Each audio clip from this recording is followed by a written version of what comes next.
여러분 안녕하세요. 좋은 밤이에요. 혹시 아주 가끔 잠 못 이루는 밤에 창밖을 바라보며 떠다니는 생각들에 잠겨본 적 있으신가요? 어쩌면 그 생각들이 아주 멀리, 저 너머의 우주로 당신을 데려갈지도 모릅니다. 오늘은 우리가 평소 당연하게 여기는 모든 지도가 사라진 아득한 우주의 가장자리에 서 있는 모습을 상상해 볼게요. 당신의 손에는 나침반도 없고 익숙한 이정표도 없습니다. 그저 광활하고 고요하며 미지의 바다가 사방으로 펼쳐져 있죠. 당신은 아마도 곧 깨닫게 될 겁니다. 이 광활한 어둠 속에서 인간은 얼마나 나약한 존재인지, 그리고 이 모든 것을 어떻게 헤쳐나가야 할지 말이에요. 아마 당신은 오래 버티지 못할 겁니다. 이 시야는 우리 뇌가 처리할 수 있는 범위를 훨씬 초월하거든요. 우주에 대한 깊은 공포심과 함께 인류의 존재가 얼마나 덧없는 것인지 깨닫게 될 겁니다. 우주적 존재론적 위기 말이죠. 자, 편하게 시청하기 전에 잠시 시간을 내어 이 비디오에 좋아요를 누르고 구독해 주세요. 하지만 진심으로 제가 하는 일을 좋아하신다면요. 당신이 이 이야기를 듣고 있는 바로 지금 이 시간, 이 공간의 좌표를 남겨주세요. 아마 당신은 따뜻하고 안락한 침대 위 혹은 편안한 소파에 누워 있을지도 모르겠네요. 하지만 이제 제가 당신의 마음을 아울 이끌어 아주 특별한 항해를 시작할 겁니다. 목적지는 바로 우주의 심장부입니다. 준비됐나요? 이것은 인류의 가장 위대한 모험 중 하나, 바로 천체지도 제작의 이야기입니다. 과학과 예술이 한데 어우러져 우주의 숨겨진 구조를 드러내는 세계로 우리는 숫자와 상상력, 그리고 하늘을 이해하려는 흔들리지 않는 결단력을 가지고 우주에 보이지 않는 실타래를 추적해 왔습니다. 우리가 사는 세상에서 지도는 너무나 당연한 존재입니다. 새로운 카페를 찾거나 구비진 도로 여행을 떠날 때 우리는 지도를 꺼내 봅니다.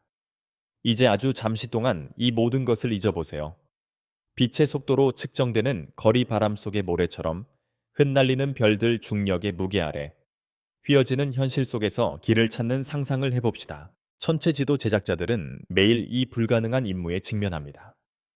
그들은 노련한 탐험가조차 혼란스럽게 만들 도구들을 가지고 우주의 미스터리를 해독하죠. 동굴 벽에 별자리를 새기던 고대 천문학자부터 은하 충돌을 시뮬레이션하는 현대 과학자에 이르기까지 우주를 매핑하려는 이 탐구는 인류의 가장 위대한 모험이었으며 아직 끝나지 않았습니다.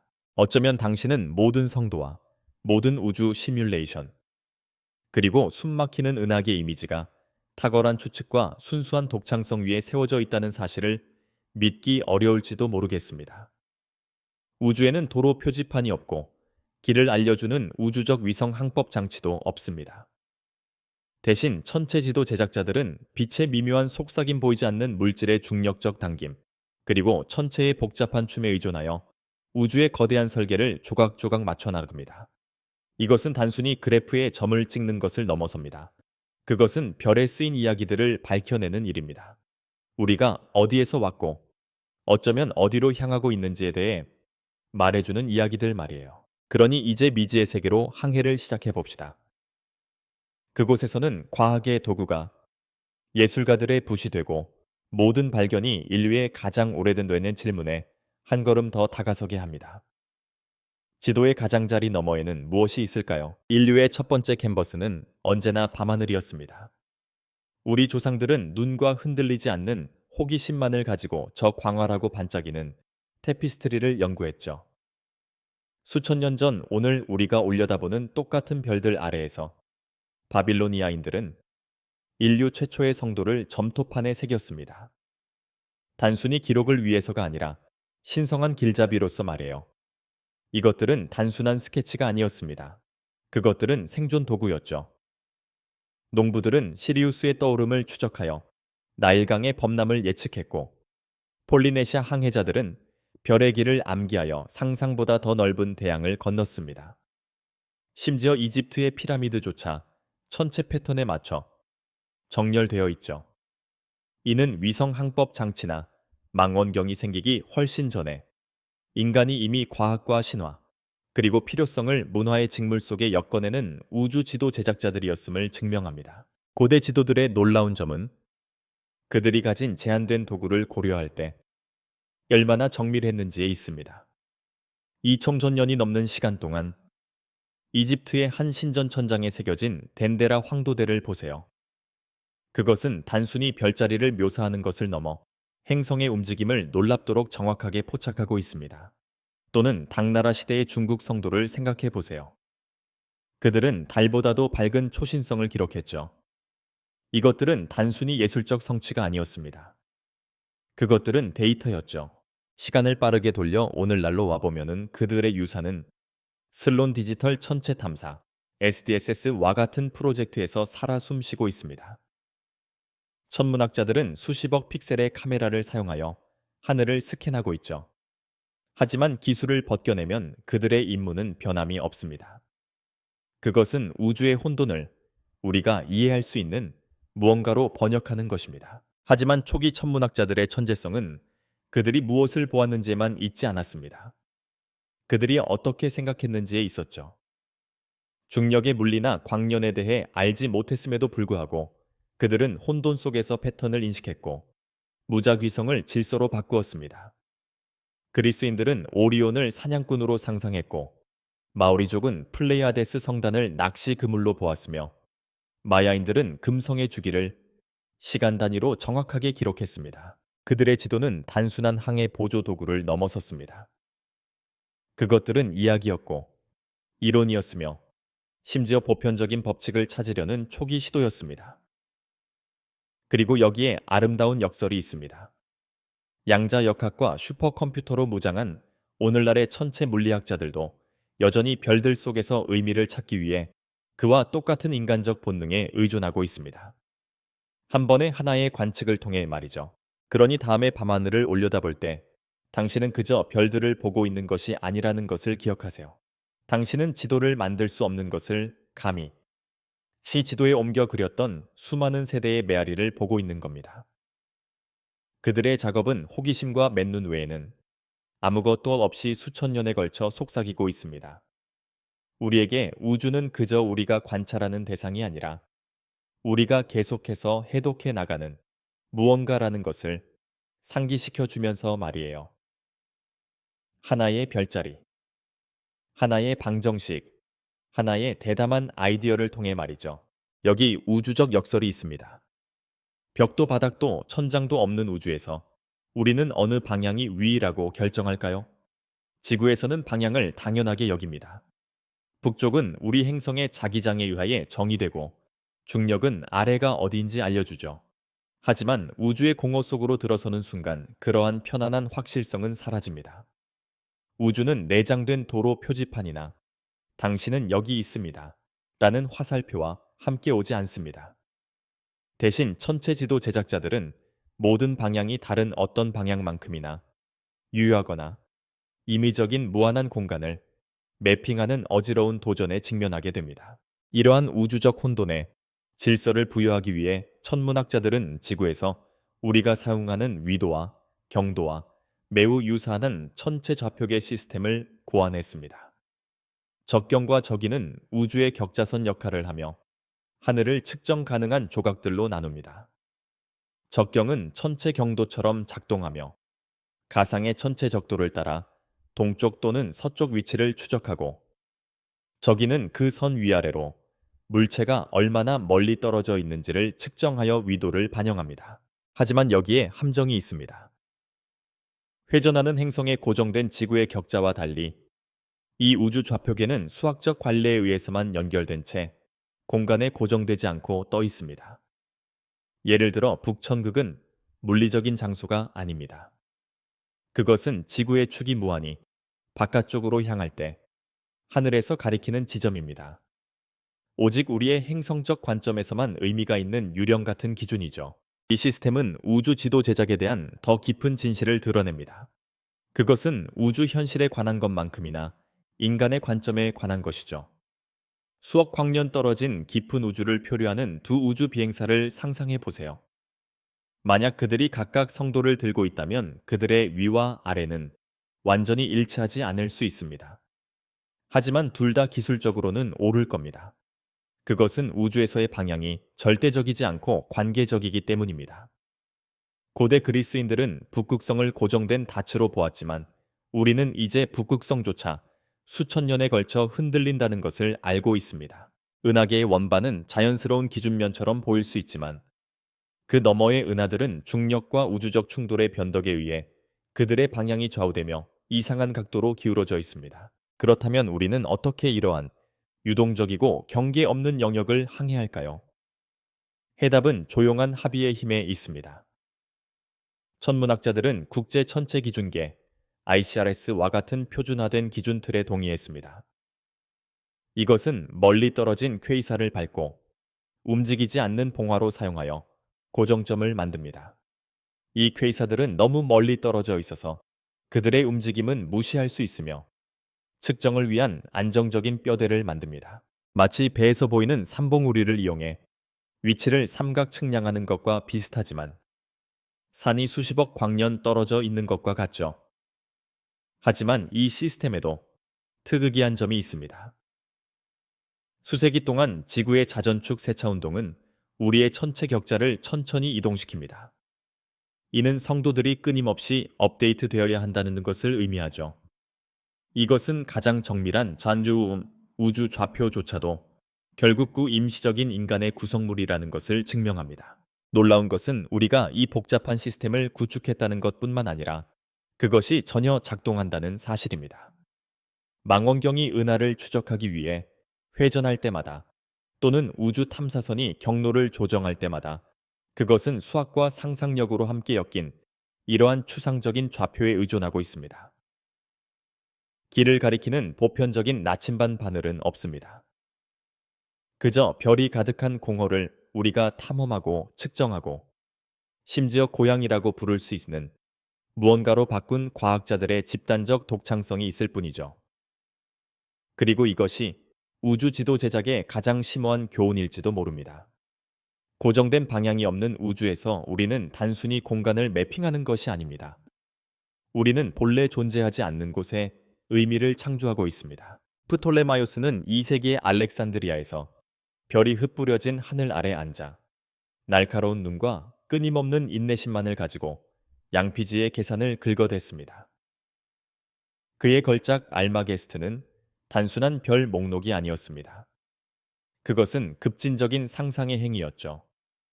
망원경이나 컴퓨터 없이 그는 1000개가 넘는 별을 매핑하고 행성의 움직임을 도표로 그렸으며 심지어 서양 사상을 14세기 동안 지배할 천동설 모델을 제안했습니다.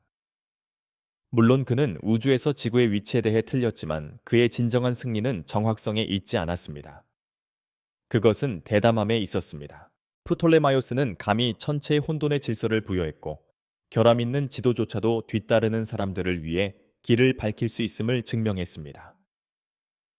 수세기 후 요하네스 케플러라는 열정적인 독일 수학자가 세계의 우아한 행성 운동 법칙으로 프톨레마이오스의 우주 청사진을 산산조각냈습니다. 티쿠 브라헤의 화성에 대한 꼼꼼한 관측으로 무장한 케플러는 아무도 예상하지 못한 비약적인 도약을 했습니다. 행성들은 아리스토텔레스가 주장했던 것처럼 완벽한 원으로 움직이는 것이 아니라 태양을 한 초점으로 하는 타원으로 움직인다는 것이었죠. 이것은 단순히 모델에 대한 수정이 아니었습니다. 그것은 인류가 하늘을 이해하는 방식에 있어 지진과도 같은 변화였습니다. 케플러의 법칙은 단순히 궤도를 묘사한 것이 아니었습니다. 그것들은 태양계에 숨겨진 조화, 즉 공간 자체의 구조에 짜여진 수학적 선율을 드러냈습니다. 하지만 그의 돌파구는 개인적인 대가를 치렀습니다. 그의 신념 때문에 박해를 받고 가난해냈으며 생전에는 종종 무시당했죠. 케플러의 이야기는 우주적 진실이 인간의 정치나 자존심에 좀처럼 굴복하지 않는다는 것을 상기시켜 줍니다. 이 두 거인 사이에는 우주에 대한 수많은 이름 없는 지도 제작자들이 서 있었습니다. 페르시아의 천문학자 압드 알 라만 알수피를 생각해 보세요. 그는 그에 져서 고정된 별들의 책에서 프톨레마이오스의 별 위치를 수정하면서 오늘날에도 우리가 여전히 사용하는 고대 아랍 별자리의 이름을 보존했습니다. 또는 18세기 독일의 가사노동에서 벗어나 과학적 일로 보수를 받은 최초의 여성이 된 캐롤라인 허셔를 생각해 보세요. 그녀는 혜성과 성분을 발견하고 촛불 아래서 손수 별 목록을 만들었습니다. 이 선구자들은 공통적인 특성을 공유했습니다. 그들은 알려진 것의 가장자리에 서서 작업했습니다. 은하계가 은하수 너머에 존재하거나 별들이 수정구슬에 고정되어 있지 않다고 주장하여 종종 조롱당했죠. 놀라운 것은 그들의 개별적인 천재성뿐만 아니라 그들의 실수가 성공만큼이나 깨달음을 주었다는 점입니다. 행성들을 원형 궤도에 억지로 맞추기 위해 그가 덧붙인 복잡한 고리인 프톨레마이오스의 주전원은 오늘날에는 서투른 속임수처럼 보일 수 있습니다. 그러나 그것들은 수학적 모델링의 첫 시도였습니다. 신화가 아닌 방정식으로 우주를 설명할 수 있다는 인식이었습니다. 심지어 케플러도 행성 간의 간격에 대한 신비로운 생각에 집착했습니다. 태양계가 피타고라스의 음악적 간격을 반영한다고 확신했죠. 이러한 실수들은 실패가 아니었습니다. 그것들은 디딤돌이었고 우주를 매핑하는 것은 완벽한 답을 찾는 것만큼이나 올바른 질문을 하는 것에 관한 것임을 증명했습니다. 오늘날 그들의 유산은 우주 탐사선이 케플러의 법칙을 사용하여 행성 주위를 맴돌거나 천문학자가 현대 별 목록을 알수피의 중세 차트와 교차 참조하여 수천 년에 걸친 항성 운동을 추적할 때마다 살아 있습니다. 이 선구자들은 단순히 지도를 그린 것이 아닙니다. 그들은 한 번에 하나의 고된 관측을 통해 우주를 위한 언어를 구축했습니다. 그리고 그 언어는 여전히 우리에게 말하고 있으며 호기심이 완벽함보다 발견의 진정한 나침반이라는 것을 수세기에 걸쳐 속삭이고 있습니다. 수학은 모든 성도의 뒤에 숨어 있는 조용한 건축가이며 우주를 종이에 스케치하는 보이지 않는 손입니다. 이 보편적인 언어가 없다면 천체지도 제작은 암흑 속에서 걸작을 그리려는 시도와 같을 겁니다. 삼각법을 예로 들어봅시다. 고등학교에서나 접하는 추상적인 과목처럼 보일지 모르지만 이것이 바로 우주 측정의 뼈대가 됩니다.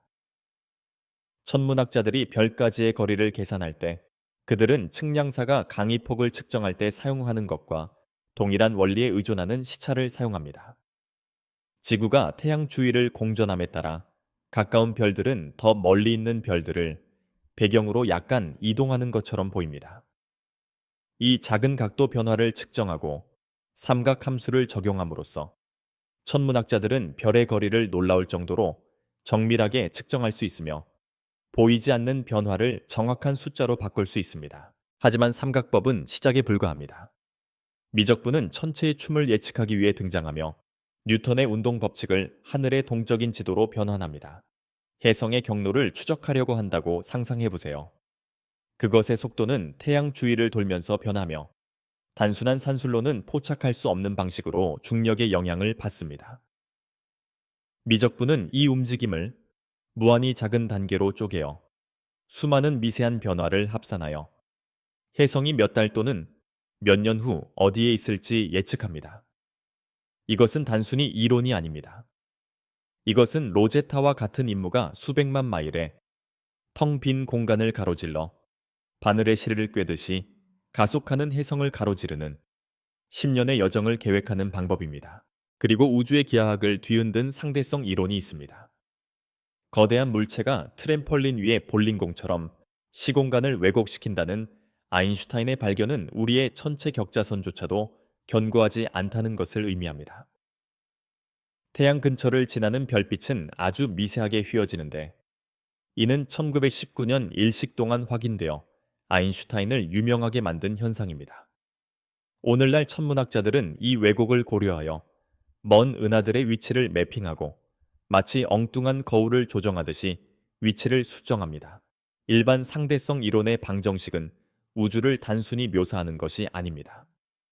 그것들은 우리가 지도를 그리는 바로 그 종이 자체를 재정의합니다. 이러한 수학적 도구들이 존재한다는 것뿐만 아니라 그것들이 원시 데이터를 시각적 의미로 변환하는 방식도 놀랍습니다. 망원경의 광센서는 광자를 숫자로 기록하지만 푸리의 변환이라는 수학적 마법은 그 숫자들을 스펙트럼으로 변환하여 별의 구성 온도 및 움직임을 드러냅니다. 통계 모델은 소음을 걸러내어 외계 행성을 찾고 궤도를 도는 세계를 배신하는 별빛의 가장 희미한 하락을 감지합니다. 수학은 단순히 우주를 측정하는 것이 아닙니다. 그것은 우주를 해독하여 추상적인 기호를 충돌하는 은하 죽어가는 별, 그리고 우주의 가속 팽창에 대한 이야기로 바꿉니다. 결국 천체 지도 제작은 선을 긋는 것보다 퍼즐을 푸는 것에 더 가깝습니다. 모든 방정식은 열쇠이고 모든 알고리즘은 렌즈이며 무한에 대한 우리의 흐릿한 시야를 선명하게 합니다. 우주는 우리에게 지도를 건네주지 않습니다. 그것은 수학의 언어로 단서를 속삭이며 우리가 귀를 기울이기를 기다립니다. 맨눈으로 밤하늘을 올려다보면 가장 맑은 밤에도 몇천 개 정도의 재배 별들이 흩어져 있는 것을 볼 수 있습니다. 이제 허블 우주망원경을 같은 어둠의 조각에 겨냥해 보세요. 갑자기 수백만 개의 은하들이 시야로 쏟아져 들어옵니다. 각각은 인류보다도 더 오래된 별들의 소용돌이치는 섬이죠. 이것이 바로 현대 천체 지도 제작의 힘입니다. 우리는 더 이상 분필과 양피지로 하늘을 스케치하지 않습니다. 우리는 픽셀 하나하나, 광자 하나하나로 우주를 고화질로 포착하고 있습니다. 우리 은하의 지도를 다시 쓰고 있는 유럽의 천문학적 강국 가이아 인물을 생각해 보세요. 2013년 발사 이후 이 수수한 위성은 18억 개 이상의 별들의 위치 움직임 밝기를 측정했습니다. 이는 은하수 전체 항성 인구의 1%에 해당하며 그 정밀도는 지구에서 달 위에 놓인 동전을 발견할 수 있는 수준입니다. 가이아는 단순히 별들이 어디에 있는지 알려주지 않습니다. 그것은 별들이 어디에 있었고 어디로 가고 있는지를 드러내며 우주적 타임머신처럼 은하수 역사의 과거와 미래를 추적합니다. 그리고 여기에 반전이 있습니다. 이 모든 데이터가 배달뱀보다 크지 않은 우주선 안에 들어맞습니다. 그 쌍둥이 망원경은 하늘을 스캔하기 위해 천천히 회전하며 꼼꼼하게 스스로를 유도하는 왈츠를 줍니다. 하지만 원시 데이터만으로는 지도를 만들 수 없습니다. 여기서 슈퍼컴퓨터가 등장합니다. 현대 천문학에 알려지지 않은 영웅들이죠. 칠레의 대형 시놉틱 탐사 망원경이 10년에 걸친 남방우 하늘 스캔을 시작할 때 그것은 그저 예쁜 사진을 찍는 것이 아닙니다. 그것은 매일 밤 15테라바이트의 데이터를 생성할 겁니다. DVD 2만 장을 채울 수 있는 양이죠. 바로 여기서 알고리즘이 개입합니다. 우주적 소음을 걸러내어 소행성 초신성, 심지어 암흑 물질에 의해 야기되는 희미한 중력적 왜곡까지 찾아냅니다. 이것들은 평범한 스프레드시트 프로그램이 아닙니다. 그들은 시뮬레이션된 우주에서 훈련되어 인간 창조자조차 놓칠 수 있는 패턴을 인식하도록 학습하는 신경망입니다. 하지만 이 모든 기술적 화력에도 불구하고 우주는 여전히 그 비밀을 질투심 많게 지키고 있습니다. 은하들을 하나로 묶는 보이지 않는 발판인 암흑 물질을 생각해 보세요.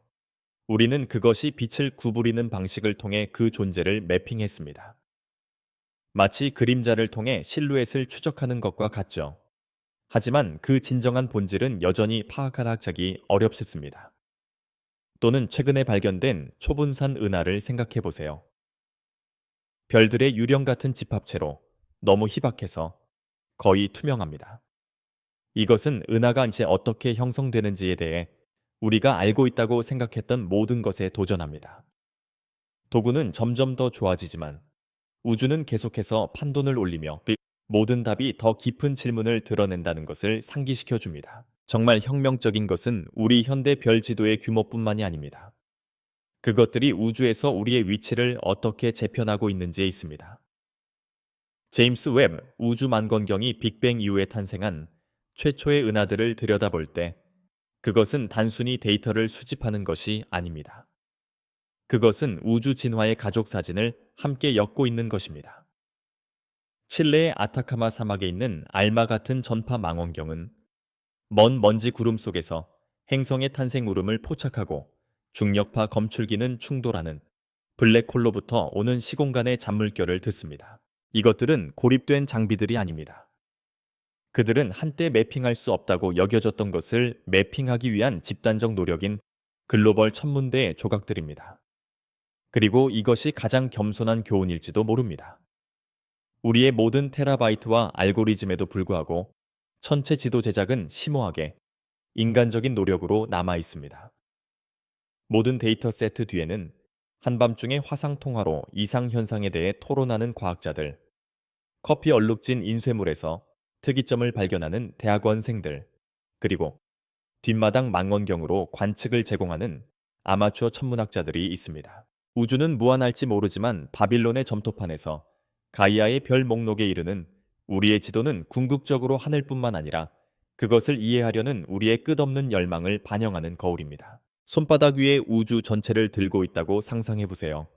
정적인 지도가 아니라 은하들이 충돌하고 별들이 불타오르며 암흑 물질이 보이지 않는 거미줄을 짜는 살아 숨쉬는 시뮬레이션으로 말이죠. 이것은 공상과학이 아닙니다. 이것은 과학자들이 우주를 관찰하는 것을 넘어 슈퍼컴퓨터 안에 그것에 작동하는 복제품을 만드는 천체 지도 제작의 최첨단입니다. 이러한 우주 시뮬레이션은 비디오 게임이나 예술적인 렌더링이 아닙니다. 그들은 우리의 현실을 형성하는 것과 동일한 물리학에 의해 지배되는 꼼꼼하게 코딩된 우주이며 어떤 망원경으로도 포착할 수 없는 사건들을 맨 앞에서 볼 수 있는 자리를 제공합니다. 이러한 노력의 중심에는 간단하지만 심오한 질문이 있습니다. 실제 우주에서 실험을 할 수 없을 때 우주에 대한 이론을 어떻게 테스트할까요? 바로 여기서 역사상 가장 상세한 시뮬레이션 중 하나인 일러스트리스 TNG와 같은 프로젝트가 등장합니다. 그것은 거의 10억 광년 너비의 우주 큐브를 모델링하며 138억 년의 우주 역사에 걸쳐 수백만 개의 은하의 탄생과 죽음을 추적합니다. 그 숫자는 엄청납니다.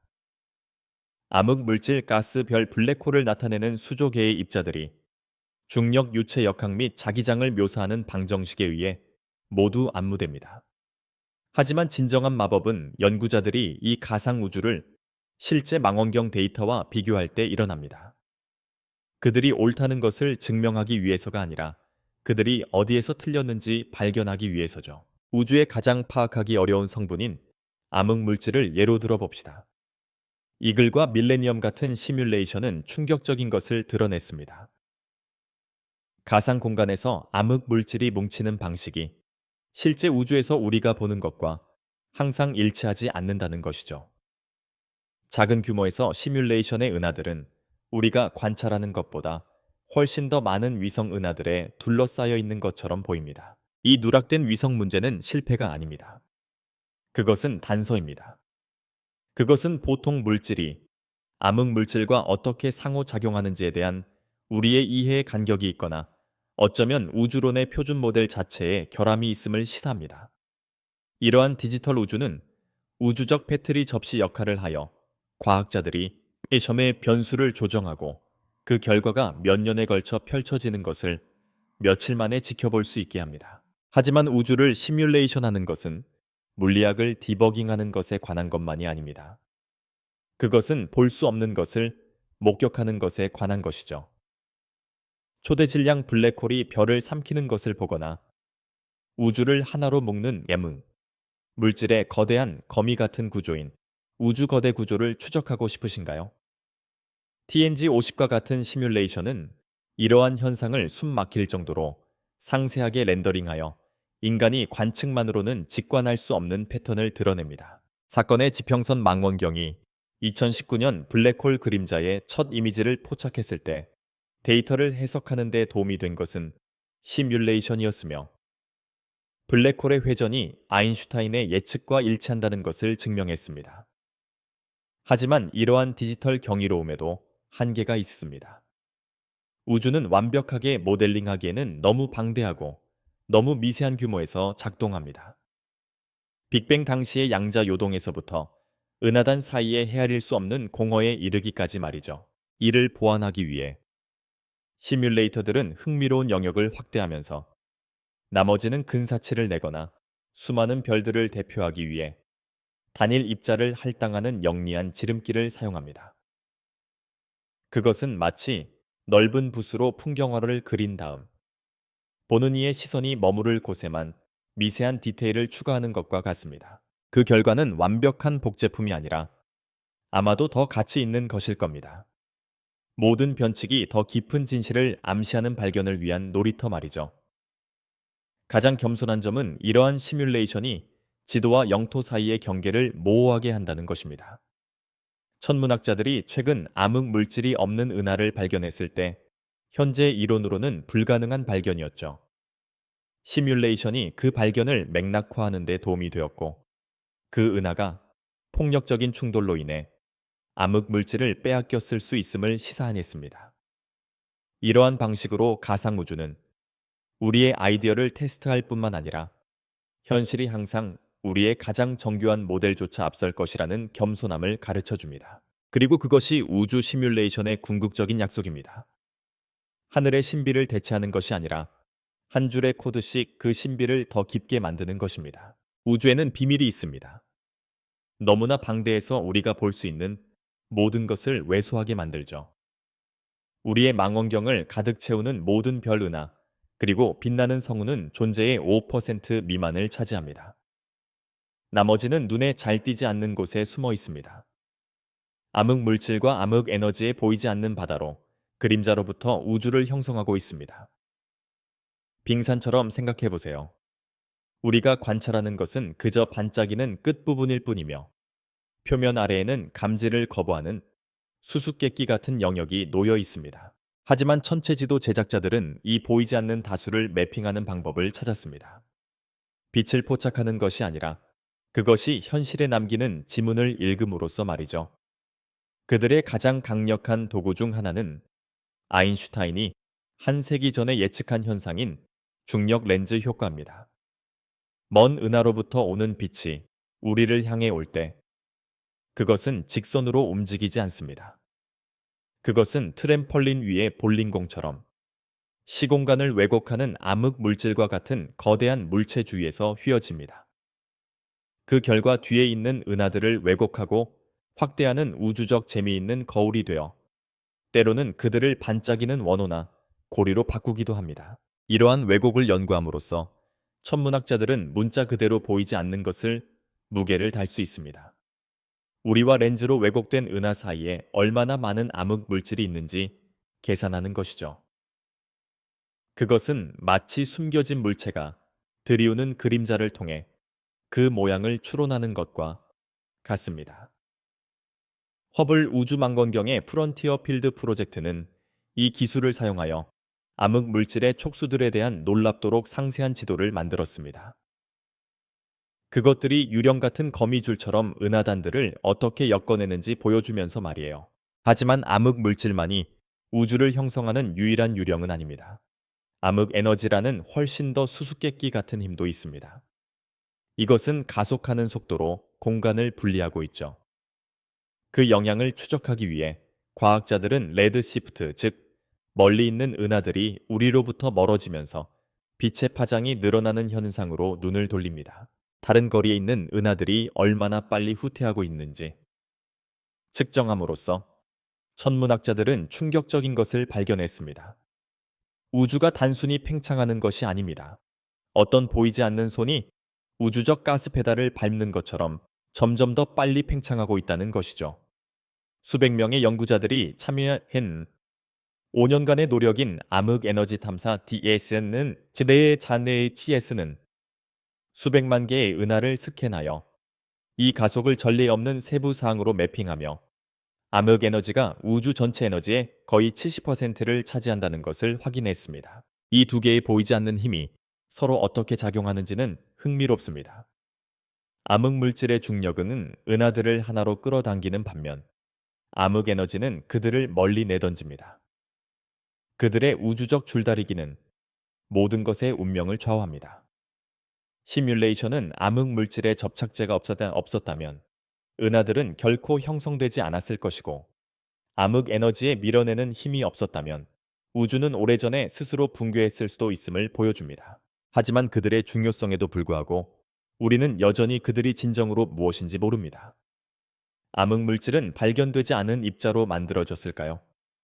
암흑 에너지는 공간 자체의 속성일까요? 아니면 훨씬 더 이상한 것일까요? 이러한 질문에 답하려는 가장 대담한 시도는 암흑 물질과 암흑 에너지를 100억 광년의 우주 역사에 걸쳐 매핑하도록 설계된 우주 망원경인 유클리드 임무와 같은 프로젝트에서 나옵니다. 렌즈 데이터와 레드 시프트 측정을 결합함으로써 유클리드는 지금까지 만들어진 가장 큰 3D 우주 지도를 만드는 것을 목표로 합니다. 여기서 실제 이정표는 별이 아니라 그들을 지탱하는 보이지 않는 발판입니다. 이것은 천체 지도 제작이 우리가 볼 수 있는 것에 관한 것만이 아니라는 것을 상기시켜 줍니다. 때로는 가장 심오한 지도는 빛의 부재를 추적하는 것, 즉, 미지의 고요한 건축물을 추적하는 것입니다. 그리고 그 빈 공간에서 우리는 마침내 우주론의 가장 큰 미스터리에 대한 답을 찾을지도 모릅니다. 우주를 측정하는 것은 마치 각각 다른 재료로 만들어진 사다리를 조립하는 것과 같습니다. 어떤 것은 튼튼하고, 어떤 것은 유연하며, 어떤 것도 서로 완벽하게 일치하지는 않죠. 가장 가까운 별들까지의 거리와 같이 겉보기에는 간단해 보이는 것부터 시작해 봅시다. 이 우주적 이웃들을 위해 천문학자들은 시차를 사용합니다. 당신의 뇌가 깊이를 인식하기 위해 사용하는 것과 같은 속임수죠. 지구가 태양 주위를 공전함에 따라 가까운 별들은 당신이 한쪽 눈을 번갈아 감았다 뜰 때 코앞에 든 손가락이 튀는 것처럼 더 멀리 있는 별들을 배경으로 이동하는 것처럼 보입니다. 유럽 우주국의 가이아 임무는 이 기술을 완성하여 지구에서 달 위에 놓인 동전을 발견하는 것과 동등한 정밀도로 항성 위치를 측정합니다. 하지만 가이아의 도달 범위도 수천 광년을 넘어서면 한계가 있습니다. 시차 이동이 너무 희미해져 감지할 수도 없게 되죠. 바로 여기서 우주 사다리의 다음 단계가 등장합니다. 세페이드 변광성 Cepheid Variables입니다. 이 별들은 진정한 밝기와 직접적으로 연결된 규칙적인 리듬으로 우주적 등대처럼 깜빡입니다. 세페이드 변광성이 지구에서 얼마나 밝게 보이는지를 실제 밝기와 비교함으로써 천문학자들은 그 거리를 계산할 수 있습니다. 20세기 초 헨리에타 리빗이 개척한 방법이죠. 이 항성 메트로놈들은 은하간 거리를 측정하는 최초의 믿을 수 있는 척도가 되었고, 흐릿한 나선형 성운이 실제로는 은하수 너머에 있는 별개의 은하들이라는 것을 드러냈습니다. 하지만 세페이드 변광성조차도 극단적인 거리에서는 흐릿해져서 사라지므로 지도 제작자들은 훨씬 더 밝은 표지들을 찾아야 했습니다. 우주의 궁극적인 표준 양초인 이하형 초신성 타이프 IA 슈퍼노바에 등장합니다.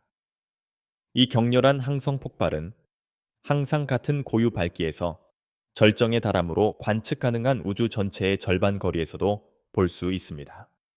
1990년대 후반 천문학자들이 멀리 있는 초신성이 예상보다 희미하다는 것을 발견했을 때, 이는 현재 우리가 암흑 에너지라고 부르는 신비한 힘에 의해 우주의 팽창이 가속화되고 있다는 충격적인 깨달음으로 이어졌습니다. 하지만 여기에 함정이 있습니다. 이하형 초신성은 놀라울 정도로 일관성이 있지만 완벽하지는 않습니다. 그들의 모은하 또는 폭발 메커니즘의 미묘한 변동은 측정을 왜곡하여 거리에 따라 증가하는 불확실성을 초래할 수 있습니다. 이러한 불일치는 현대 우주론에서 가장 당혹스러운 불화인 허블 장력, 허블 텐션에 비하면 미미한 수준입니다. 과학자들이 세페이드 변광성이나 초신성과 같은 가까운 도구를 사용하여 우주의 팽창 속도를 측정하면 한 가지 숫자를 얻습니다. 하지만 빅뱅의 장광인 우주 배경 복사 Cosmic Microwave Background를 사용하여 계산하면 상당히 다른 값을 얻게 되죠. 마치 두 개의 시계가 모두 완벽하게 만들어졌음에도 불구하고 시간의 흐름에 대해 완고하게 의견이 불일치하는 것과 같습니다. 일부 이론가들은 발견되지 않은 입자나 중력에 대한 우리의 이해, 결함과 같은 숨겨진 물리학이 이 간극을 메울 수 있다고 제안합니다. 다른 이들은 우리가 국지적인 측정을 왜곡하는 거대하고 밀도가 낮은 우주 영역인 우주적 보이드 커스믹 보이드 안에 살고 있다는 증거를 보고 있는 것은 아닌지 궁금해합니다. 우리가 더 깊이 파고들수록 우주는 단순한 매핑을 거부합니다. 심지어 멀어지는 은하에서 오는 빛의 늘어남으로 우주의 팽창을 처음 드러냈던 적색편이 레드 시프트조차도 완벽하지는 않습니다.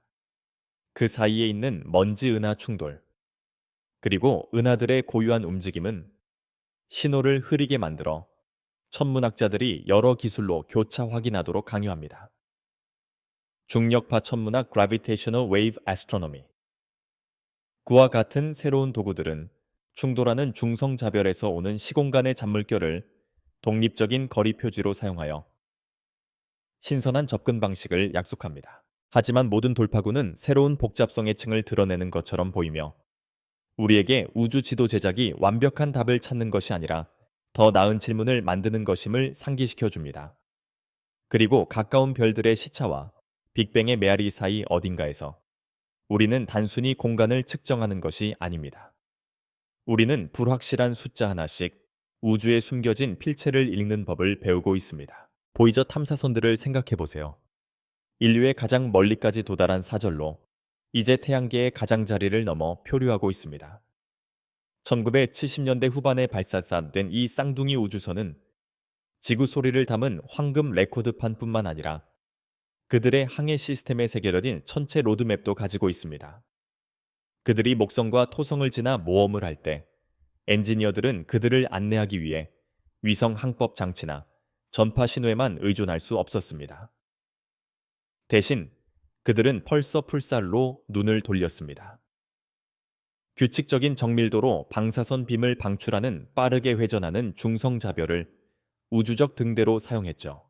각 펄서의 독특한 리듬은 지문처럼 작동하여 보이저가 놀라운 정확도로 공허 속에서 자신의 위치를 삼각 측량할 수 있게 했습니다.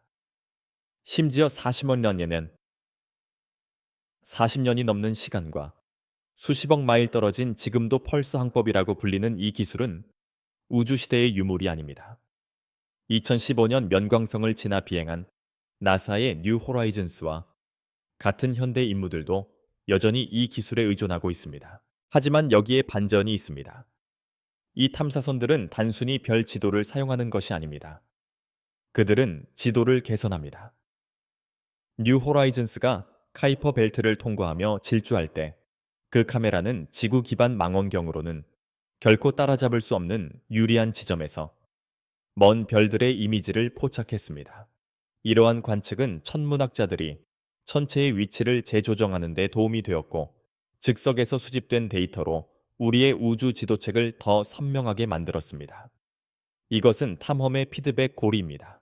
우리의 지도가 더 좋을수록 우리는 더 멀리 여행할 수 있습니다. 그리고 우리가 더 멀리 여행할수록 우리의 지도는 더 좋아집니다.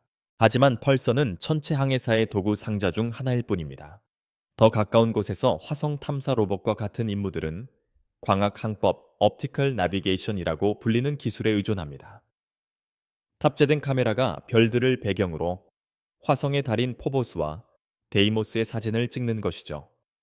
이러한 이미지를 미리 로드된 별 목록과 비교함으로써 로봇의 컴퓨터는 미터 단위로 자신의 위치를 정확히 찾아낼 수 있습니다. 제지드 분화구의 험난한 지형에 착륙할 때 필수적인 기능이죠. 한편 태양의 스콜칭 대기를 스쳐 지나가는 파커 태양 탐사선은 내열 타일 뒤에 가려진 별 추적기를 사용하여 방향을 유지합니다. 이는 가장 적대적인 환경에서도 별들이 믿을 수 있는 길잡이로 남아있음을 증명합니다. 종종 간과되는 것은 이 시스템이 얼마나 취약한가 하는 점입니다. 지구 궤도를 넘어 항해하는 우주선은 임무 통제소로부터 실시간 업데이트를 받을 수 없습니다. 전파 신호가 외태양계에 도달하는 데는 몇 시간이 걸리므로 자율적인 천체 항법은 필수적입니다. 단 하나의 잘못 식별된 별이나 손상된 데이터 패킷은 탐사선을 경로에서 벗어나게 할 수 있으며 이를 수정할 빠른 방법이 없습니다. 이것이 유럽 우주국의 가이아 우주선과 같은 임무가 그토록 중요한 이유입니다. 전례 없는 정밀도로 10억 개가 넘는 별을 목록화함으로써 그들은 미래의 탐사선들이 아무리 멀리 방황하더라도 항상 기준점을 가질 수 있도록 성간 여행자들을 위한 궁극적인 백업 드라이브를 만들고 있습니다. 그 아이러니는 훌륭합니다. 양자 컴퓨팅과 인공지능의 시대에 인류의 가장 야심찬 여정은 여전히 별을 읽는 고대 기술에 달려 있습니다. 남십자성을 보고 항해하는 폴리네시아 항해자부터 데이모스를 보고 자신을 정렬하는 화성의 로봇에 이르기까지 원칙은 변함이 없습니다. 우주는 도로 표지판과 함께 오지 않습니다. 하지만 그것은 더 나은 것을 제공합니다. 그 패턴을 해독할 만큼 영리한 사람들을 기다리는 꾸준하고 예측 가능한 봉화로 가득 찬 하늘을 말이죠. 그리고 우리의 탐사선들이 어둠 속으로 더 깊이 항해함에 따라 그들은 우리의 희망만을 싣고 가는 것이 아닙니다. 그들은 무한한 공간에서도 우리가 결코 길을 잃지 않는다는 것을 증명하고 있습니다. 단지 일시적으로 지도 사이에 있을 뿐입니다. 망원경이나 별 목록이 생기기 훨씬 전에 밤하늘은 인류의 첫 번째 이야기책이었습니다. 모든 문화가 그들의 신화 두려움, 그리고 꿈을 투영한 반짝이는 테피스트리였죠. 고대 그리스인들은 오리온을 강력한 사냥꾼으로 보았고, 마야인들은 은하수에서 옥수수 신의 길을 추적했으며, 이누이트족은 플레이아데스 성단을 곰을 쫓는 개들의 무리로 보았습니다. 이것들은 그저 변덕스러운 패턴이 아니었습니다. 그것들은 생존 도구 달력, 그리고 도덕적 교훈이었죠. 폴리네시아 항해자들이 태평양을 건너기 위해 수백 개의 별들이 뜨고 지는 지점을 암기했을 때 그들은 단순히 좌표를 암기한 것이 아니었습니다. 그들은 각 별자리가 탐험에 관한 서사시의 한 장이 되는 구전 지도책을 배우고 있었던 겁니다. 이러한 문화적 연금술은 과학혁명과 함께 사라지지 않았습니다. 그것은 진화했죠. 요하네스 케플러는 행성운동의 법칙을 풀어내면서도 태양계의 궤도가 천상의 합창처럼 공명한다고 확신하며 자신의 발견을 음악적 조화로 틀에 넣었습니다. 오늘날에도 나사의 아르테미스 프로그램은 아폴로의 쌍둥이 누이의 이름을 따서 고대 신화를 최첨단 우주 비행에 엮어내고 있습니다. 허블 우주망원경의 상징적인 이미지들을 생각해 보세요. 그 소용돌이치는 성운과 반짝이는 은하들은 단순한 데이터가 아닙니다. 그것들은 기숙사방 포스터부터 헤비메탈 앨범 표지에 이르기까지 모든 것을 장식하는 공유된 문화적 유물이며, 과학의 가장 차가운 방정식도 여전히 가장 따뜻한 인간의 창의성에 불을 붙일 수 있음을 증명합니다. 별들은 또한 인류의 가장 믿을 수 있는 시계였습니다. 말리의 도곤족은 맨눈으로는 보이지 않는 별인 시리우스 B의 50년 궤도 주기를 추적하여 그들의 농업의식의 우주적 시간 기록을 새겼습니다. 중세 수도승들은 큰 곰자리의 회전으로 한밤중 기도를 시간을 맞췄고, 아랍 천문학자들은 달의 저택을 사용하여 그들의 교역 달의 달을 표시했습니다. 유용성과 예술성의 융합은 안티키테라 메커니즘과 같은 장비에서 절정에 달합니다. 기암전년된 그리스 장비로 행성 위치를 예측하면서도 현재는 사라진 케이스에 신화적인 장면들을 보여주었을 가능성이 높습니다. 메시지는 분명했습니다. 하늘을 이해하는 것은 정밀함과 실을 혼합하는 것을 의미했습니다. 현대 대중문화는 이 전통을 계속하고 있습니다. 스타트rek의 가상의 성도부터 만달로리안의 은하를 가로지르는 탐구에 이르기까지 공상과학 세계 구축은 실제 천체 지도 제작에 크게 의존합니다. 더 익스펜스 더 엑스펜스 시리즈는 심지어 정확한 궤도 역학을 그 줄거리에 통합하여 물리학을 서사적 긴장으로 바꿉니다. 한편 루크 제람과 같은 예술가들은 은하수를 거대한 유리 설치물로 젠조모주랴 춤빌전 재창조하고, 묘크 비저크와 같은 음악가들은 항성 진동을 기반으로 앨범을 작곡합니다. 천문학자와 이야기꾼 사이의 경계는 항상 희미했습니다. 둘 다 이해할 수 없는 것을 친밀한 것으로 만들려고 노력합니다. 방정식이나 서사시를 통해서든 말이죠. 아마도 그것이 천체지도 제작의 궁극적인 교훈일 겁니다. 모든 성도는 거울입니다. 바빌로니아인들은 혜성에서 전조를 보았고, 르네상스 점성가들은 행성 정렬에서 운세를 점쳤으며, 오늘날의 천체 물리학자들은 생명을 품고 있을지도 모르는 외계 행성을 찾고 있습니다.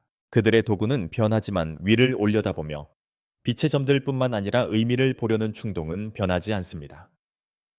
그리고 데이터와 경이로움 사이, 측정 가능한 것과 상상된 것 사이의 그 공간에서 우리는 독특하게 인간적인 무언가를 발견합니다.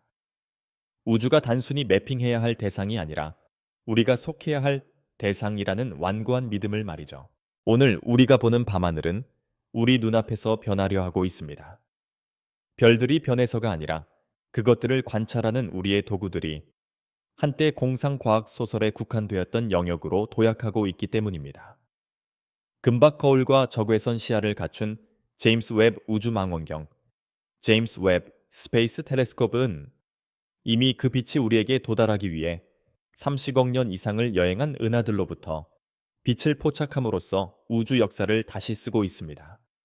하지만 이것은 단지 시작에 불과합니다. 베라 루빈 천문대의 8,004m 거울이 이번 10년 후반에 남방우 하늘을 스캔하기 시작하면 그것은 단순히 스냅 사진을 찍는 것이 아닙니다. 그것은 실시간으로 폭발하는 떠다니는 소행성부터 초신성까지 모든 것을 발견하며 살아 숨쉬는 우주의 영화를 만들어낼 겁니다. 이 장비들은 기술적인 경이로움 그 이상을 의미합니다. 그들은 우리가 우주의 유아기를 들여다보는 동시에 그 미래를 예측하게 해주는 타임머신입니다. 이 새로운 시대가 전례 없는 이유는 단지 하드웨어 때문만이 아닙니다. 이 관측소들이 생성할 엄청난 규모의 데이터 때문이죠. 루빈 천문대만 해도 매일 밤 20테라바이트의 데이터를 생성할 것으로 예상됩니다. 매일 DVD 2만 장을 채울 수 있는 양이죠. 바로 여기서 인공지능이 등장합니다. 지도 제작자의 새로운 조수 역할을 하며 시뮬레이션된 우주에서 훈련된 기계학습 알고리즘은 인간은 감지할 수 없는 이상 현상을 발견하기 위해 이 데이터의 눈사태를 걸러냅니다. 궤도를 도는 거대 구조를 암시하는 방식으로 깜박이는 별 또는 보이는 물질만으로는 설명할 수 없을 정도로 너무 빠르게 움직이는 은하와 같은 것들이죠. 이것들은 가설이 아닙니다.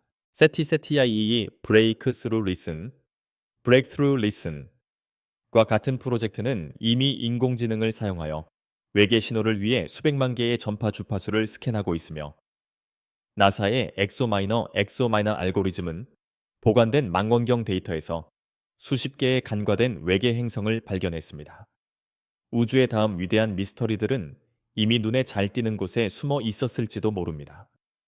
단지 올바른 알고리즘이 여기를 파라고 속삭이기를 기다리고 있었을 뿐이죠. 하지만 가장 흥미로운 발견은 이러한 도구들이 현재 우리 지도에 있는 공백에 대해 드러내는 것들에서 올지도 모릅니다.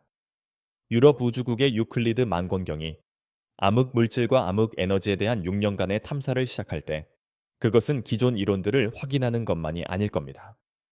그것은 우리로 하여금 중력 자체를 다시 생각하게 만들 수도 있는 불일치를 밝혀낼 수 있습니다.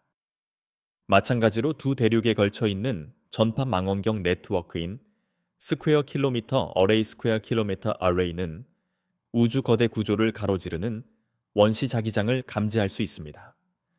우주의 첫 번째 1조분의 1초로부터의 유물들이죠. 이것들은 점진적인 업그레이드가 아닙니다. 그들은 오늘날의 교과서 다이어그램을 내일의 역사적 진기한 물건으로 바꿀 준비가 된 패러다임 전환입니다. 그리고 아직 구상 단계에 있는 예측 불가능한 기술들도 있습니다.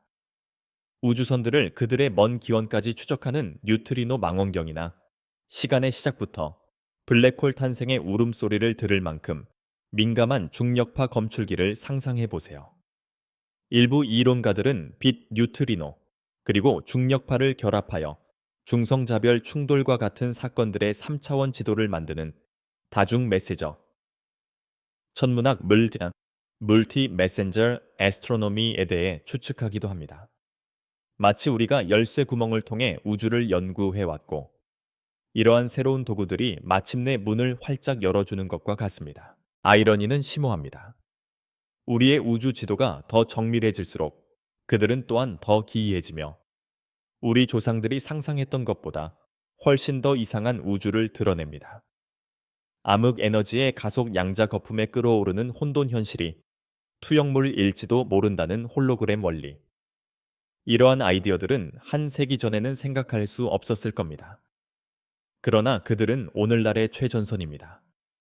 알려진 우주가 미스터리로 달아 없어지는 우리 현재 지도의 가장자리죠. 그리고 그것이 이 새로운 황금 시대의 진정한 약속입니다.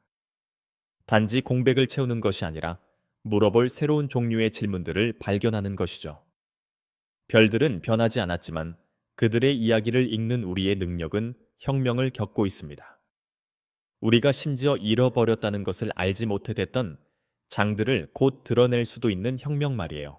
수천 년 동안 별들은 모든 사람에게 속한 것이었습니다. 어떤 국가나 개인도 소유할 수 없는 공유된 유산이었죠. 하지만 이제 민간 기업의 우주선들이 달에 착륙하고 정부들이 소행성을 채굴하는 법을 초안하면서 그 고대 가정은 21세기 야망의 무게 아래에서 금이 가고 있습니다. 2015년 미국은 상업용 우주 발사 경쟁력 법 Commercial Space Launch Competitiveness Act를 통과시켜 미국 기업들이 천체에서 추출한 자원을 소유할 권리를 부여했습니다. 룩셈부르크가 뒤를 이었고 곧 다른 나라들도 이 암묵적인 골드러시에 동참할 수 있습니다. 갑자기 수세기 동안 탐험가들을 안내했던 바로 그 성도들이 부동산 지도로 재활용되고 있으며 달 분화구와 금속이 풍부한 소행성들이 잠재적인 권리 주장 지역으로 표시됩니다. 이것은 더 이상 과학이나 발견에 관한 것이 아닙니다. 그것은 소유라는 개념 자체가 항상 무의미했던 영역에서의 재산권에 관한 것입니다. 법적 공백은 우주 자체만큼이나 광활합니다. 1967년 우주조약은 냉전 시대에 서명되었는데 국가들이 천체에 대한 주권을 주장하는 것을 금지하지만 민간 단체가 자원을 추출하는 것에 대해서는 아무것도 언급하지 않습니다. 이 허점은 스페이스X와 블루 오리진 같은 회사들이 로켓 연료를 위한 달의 물 얼음이나 백금이 가득한 소행성을 노리면서 무법천지 상태를 촉발했습니다. 한편 루나 레지스트리라는 개인 데이터베이스는 이미 개인이 법적 효력이 없음에도 불구하고 에이커당 20달러라는 저렴한 가격으로 달 땅을 구입할 수 있게 해줍니다. 이것은 평온의 바다로 이식된 무법천지 서부이며 유일한 법은 법이 없다는 것입니다. 하지만 윤리적 딜레마는 법적 기술보다 더 깊이 흐릅니다. 달의 뒷면을 생각해 보세요. 천문학의 완벽한 손대지 않은 전파, 정적지대입니다. 만약 채광 작업이나 관광 정착지가 생겨난다면 그 간섭은 우주에 대한 우리의 시야를 가려 초기 우주로부터 오는 속삭임을 침묵시킬 수 있습니다. 또는 우주 식민지화의 위험을 생각해 보세요. 부유한 국가와 기업들이 지구의 공동체들을 뒤에 남겨둔 채 우주 밖의 자원을 착취하는 것이죠. 단 하나의 소행성에 있는 광물은 수조 달러의 가치가 있을 수 있으며 이는 세계 경제를 재편할 겁니다. 하지만 그 부를 누가 공유할지 누가 결정할까요? 나바호 네이션, 나바조 네이션과 같은 원주민 집단은 이미 달이 그들의 전통에서 신성한 의미를 지닌다고 주장하며 달 탐사에 항의했습니다. 그들의 목소리는 불편한 질문을 제기합니다. 어떤 사람이라도 모든 인류 문명의 문화적 시금석이었던 천체를 상품화할 권리가 있습니까? 매핑 자체의 행위조차도 윤리적 무게를 지닙니다. 가이아 우주선이 10억 개가 넘는 별을 목록화했을 때 그 데이터는 자유롭게 이용 가능하게 되었습니다. 천문학의 오픈소스 정신에 뿌리를 둔 전통이죠. 하지만 기업 위성들이 소행성 구성이나 달의 물 퇴적물에 대한 독점적인 지도를 만들면 어떻게 될까요? 한때 모든 인류를 안내했던 바로 그 좌표들이 유료 서비스 뒤에 잠겨진 기업 비밀이 될 수 있습니다. 일부는 우주에 대한 접근이 소수의 단체에 의해 통제되는 최고의 경로와 자원으로 계층화되는 미래를 두려워합니다. 이것은 남극이나 공해처럼 달을 협력적으로 관리되는 글로벌 커먼즈로 옹호하는 오픈 루나 재단, 오픈 루나 파운데이션과 같은 이니셔티브와 극명한 대조를 이룹니다. 아마도 가장 심오한 질문은 법적 또는 경제적인 것이 아니라 철학적인 것일 겁니다. 모든 우리의 성도와 시뮬레이션에도 불구하고 우리는 우주의 한 조각을 소유한다는 것은 무엇을 의미하는가 라고 질문해야 했습니다. 화성의 일몰 2호의 유황평원 죽은, 별의 다이아몬드, 핵 잔해. 이러한 경기로움은 인간의 이해를 넘어 수억 년 동안 존재해 왔습니다. 그것들을 상품으로 환원하는 것은 모나리자를 잠재적인 땔감으로 보는 것과 같습니다. 하지만 우주를 손대지 않고 남겨두는 것은 기후 위기와 자원 부족에 직면한 종의 시급한 필요를 무시하는 것입니다. 그 균형을 맞추기 위해서는 급진적인 무언가가 필요할 수 있습니다. 새로운 법률뿐만 아니라 가치를 톤당 달러 이상으로 측정하는 새로운 윤리가 필요하죠. 결국 별들은 우리가 그것들을 주장하려고 생각하기 훨씬 전부터 우리를 안내했습니다. 우리가 기꺼이 귀 기울인다면 그들은 여전히 가르쳐 줄 교훈이 있을지도 모릅니다. 우리 뇌는 무한한 우주의 깊이를 탐색하기 위해서가 아니라 아프리카 사바나에서 생존하기 위해 연결되어 있습니다. 우리가 성도를 볼 때 우리는 본능적으로 그것을 친숙한 지형을 통과하는 길처럼 다루며 3차원적 광활함을 편리한 2차원 시트로 평평하게 만듭니다. 하지만 이 정신적인 지름길은 우주적 착시를 만듭니다. 북두칠성의 별들은 우리 하늘에서 연결된 것처럼 보이지만 지구로부터의 실제 거리는 엄청나게 다릅니다. 알카이드와 미자르는 우리가 한 지점에서 그들을 보고 있기 때문에 이웃처럼 보일 뿐이죠. 이 2차원 편향은 너무나 뿌리 깊어서 심지어 전문 천문학자들도 별들의 실제 깊이를 시각화하는 데 어려움을 겪습니다. 마치 멀리 있는 신호등의 희미한 빛을 가까이 있는 양초로 착각하는 것과 같습니다. 이 인식적 도전은 공간적 왜곡을 넘어섭니다. 우리 마음은 또한 패턴이 없는 곳에서 패턴을 갈망합니다. 조상들이 바스락거리는 풀 속에서 포식자를 발견하는 데 도움이 되었던 생존 특성이죠. 하지만 이제는 무작위적인 항성 배열에 익숙한 모양을 부가하게 만듭니다. 별자리 자체가 완벽한 예입니다. 오리온의 허리띠는 물리적인 구조가 아닙니다. 그것은 수백 광년 떨어진 세계체리 반다찬 세계에 관련 없는 별들로 우리의 이야기 본능에 의해서만 하나로 묶여 있습니다. 현대 하늘 탐사는 이 편향이 어떻게 지속되는지 보여줍니다. 갤럭시 주, 갤럭시 주와 같은 프로젝트를 위해 은하 모양을 분류하는 자원봉사자들은 소용돌이치는 먼지 구름에서 얼굴이나 동물을 끊임없이 봅니다. 그들의 뇌는 외계의 것을 익숙한 것으로 완고하게 번역합니다. 심지어 우리의 규모 감각조차 우리를 배신합니다.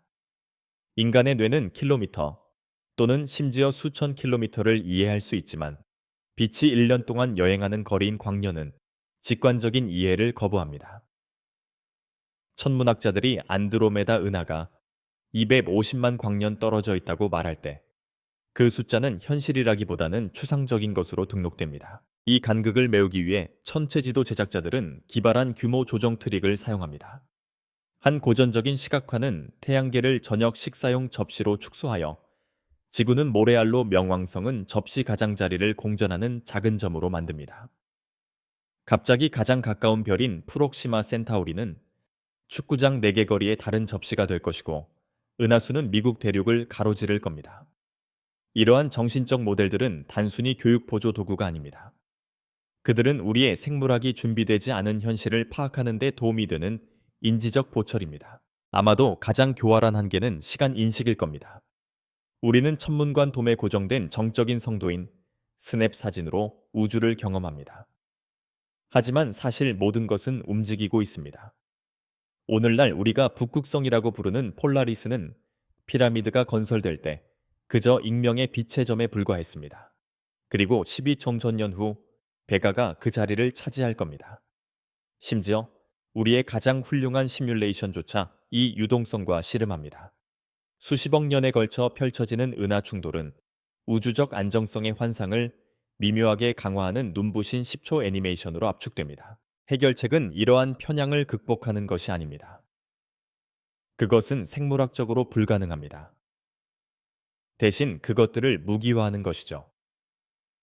천문학자들은 이제 비디오 게임 디자인의 기술을 빌려 거리가 여행 시간과 직접적으로 관련되는 3차원 성도를 통해 가상현실에서 비행합니다. 슬론 디지털 천체 탐사의 우주 거대 구조 시각화와 같은 프로젝트는 적색편이 데이터를 탐색 가능한 구조로 변환하여 연구자들이 말 그대로 암흑 물질의 필라멘트를 걸어 다니게 합니다. 이러한 도구들은 우리의 한계를 보완할 뿐만 아니라 그들을 강점으로 변환합니다. 인간 뇌가 몰입형 경험을 갈망하는 것을 우주를 아는 새로운 방식으로 바꾸는 것이죠. 결국 우주는 우리가 그것을 이해하든 말든 신경 쓰지 않습니다. 하지만 천체지도 제작자들 덕분에 우리는 우리 자신의 마음이 만들어내는 환상을 넘어 보는 법을 배우고 있습니다. 수세기 동안 천문학자들은 은하수를 평평하고 고요한 원반 우아하게 공간을 회전하는 대칭적인 핀휠로 그렸습니다. 이 우주적 원반 안에 우리 위치에서 볼 때 은하는 깔끔한 나선팔과 예측 가능한 구조를 가진 질서 정연한 모습으로 보였습니다. 하지만 새로운 관측들은 그 깔끔한 이미지를 산산조각냈고 은하가 우주적 바람에 던져진 구겨진 종이와 더 비슷하다는 것을 드러냈습니다. 은하수는 가장자리에서 단순히 휘어져 있는 것이 아니라 뒤틀리고 혼란스럽고 우리의 은하계 고향에 대한 이야기를 다시 쓰는 놀라움으로 가득 차 있습니다. 오랫동안 비닐 레코드판처럼 평평하다고 가정되었던 은하의 원반을 생각해 보세요. 가이아와 같은 임무에서 나온 최근의 3차원 지도는 충격적인 것을 보여줍니다. 은하수의 바깥쪽 끝은 마치 보이지 않는 손이 가장자리를 잡고 비틀어 놓은 것처럼 한쪽은 위로 다른 한쪽은 아래로 휘어져 있습니다. 이 뒤틀림은 정적이지 않습니다. 그것은 회전하는 팽이의 흔들림처럼 은하 중심 주위를 움직이며 위성 은하나 암흑 물질 덩어리로부터 오는 중력적 당김에 의해 발생했을 가능성이 높습니다. 훨씬 더 기이하게도 이 뒤틀림은 시간이 지남에 따라 바깥쪽으로 잔물결을 일으켜 우리의 오래된 교과서 다이어그램을 거부하는 역동적이고 끊임없이 변하는 형태를 만들어냅니다. 다음은 은하수에게 그 구조를 부여하는 밀집된 중앙막대와 나선팔입니다. 수십 년 동안 우리는 이 특징들이 레코드판의 홈처럼 안정적이라고 가정했습니다. 하지만 저거에선 탐사는 더 지저분한 현실을 밝혀냈습니다. 막대는 직선이 아닙니다. 수십억 개의 별들의 궤도가 혼란스러운 공명 속에서 쌓여 중앙이 불룩 튀어나온 땅콩 모양입니다. 한때 깔끔한 곡선으로 그려졌던 나선팔들은 이제 파편화되고 일시적인 것처럼 보입니다. 통근자들이 기차 노선을 바꾸는 것처럼 별들이 끊임없이 그 안팎으로 이동하고 있기 때문이죠. 심지어 한때 평온한 중심부라고 생각되었던 은하의 핵도 가끔 폭발하여 주변 가스구름을 통해 충격파를 보냅니다. 가장 겸손한 점은 이러한 발견들이 우리의 관점의 한계를 어떻게 드러내는가 하는 점입니다. 은하수 안에서 은하수를 매핑하는 것은 숲속에 서서 숲의 윤곽을 스케치하려는 것과 같습니다.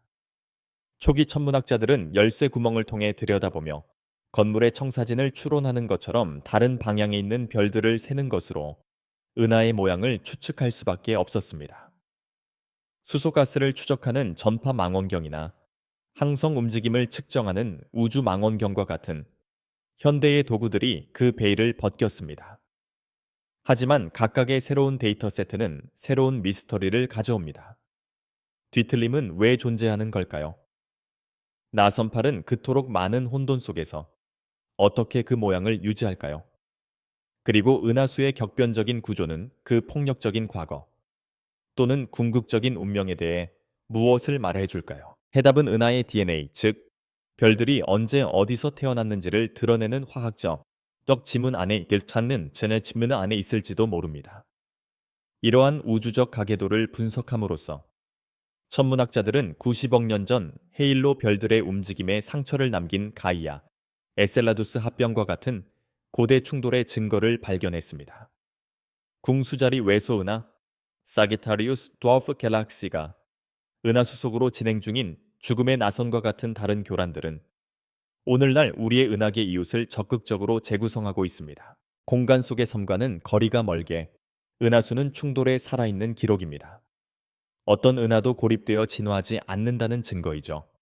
우리 은하 지도의 이러한 지속적인 수정은 단지 학술적인 것이 아닙니다.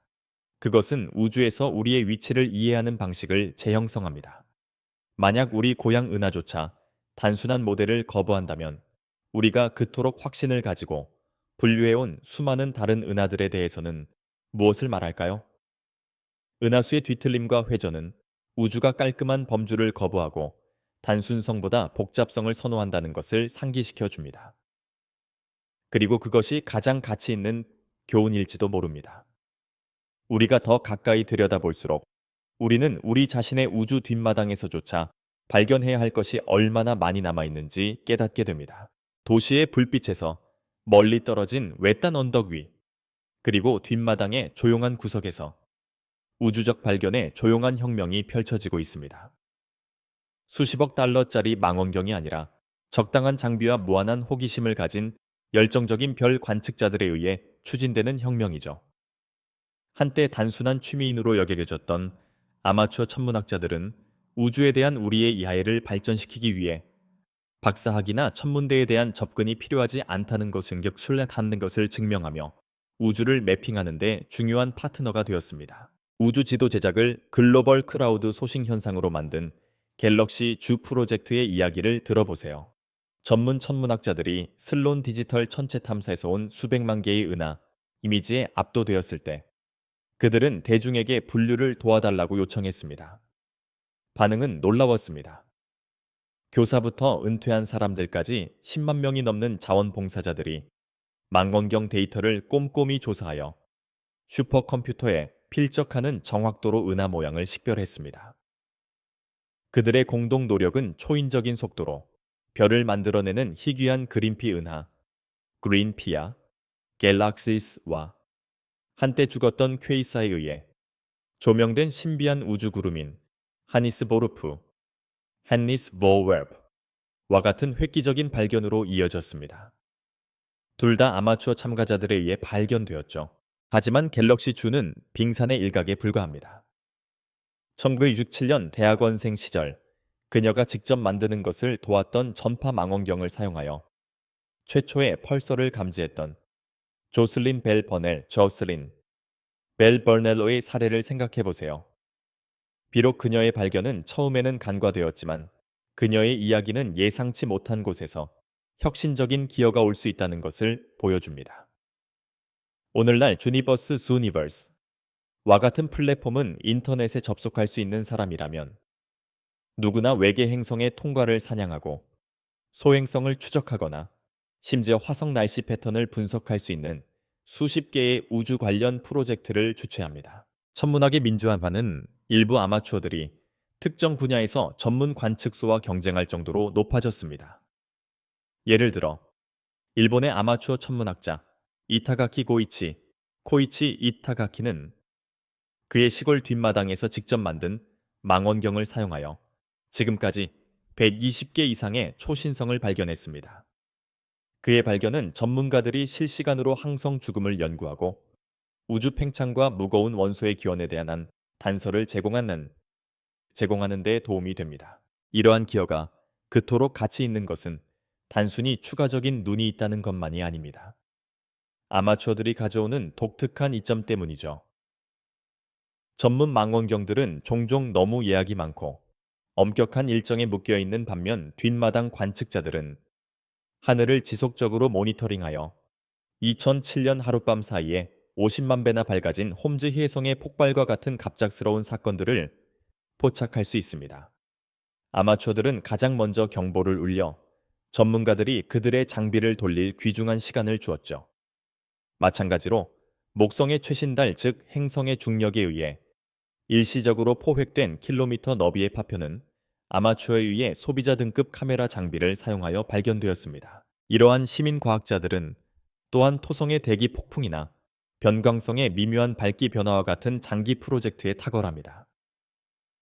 전문가들에게는 너무 많은 시간이 소요되는 작업이죠. 이 분야의 도구들은 그 어느 때보다 접근하기 쉬워졌습니다.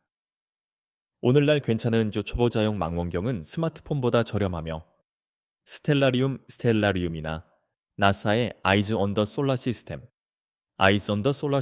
그와츠네 잔튜바 같은 무료 소프트웨어는 노트북을 가상 천문관으로 바꿔줍니다. 소셜미디어는 온라인 커뮤니티가 관측을 공유하여 임박한 초신성 이론을 촉발했던 베텔그스의 최근 밝기 저하와 같은 이상 현상을 발견하면서 공정한 경쟁의 장을 더욱 평준화했습니다. 아마추어와 전문가 사이의 경계는 수십 년간 자원봉사자들이 수집한 데이터가 항성 진화에 대한 출판된 연구의 기반이 되는 미국 변광성 관측자 협회와 같은 이니셔티브와 함께 더욱 모호해집니다. 이러한 협력 정신은 천체 지도 제작에 대한 더 깊은 진실을 반영합니다. 그것은 어떤 한 그룹이 혼자서 감당하기에는 너무나 방대한 노력입니다. 2021년 미란다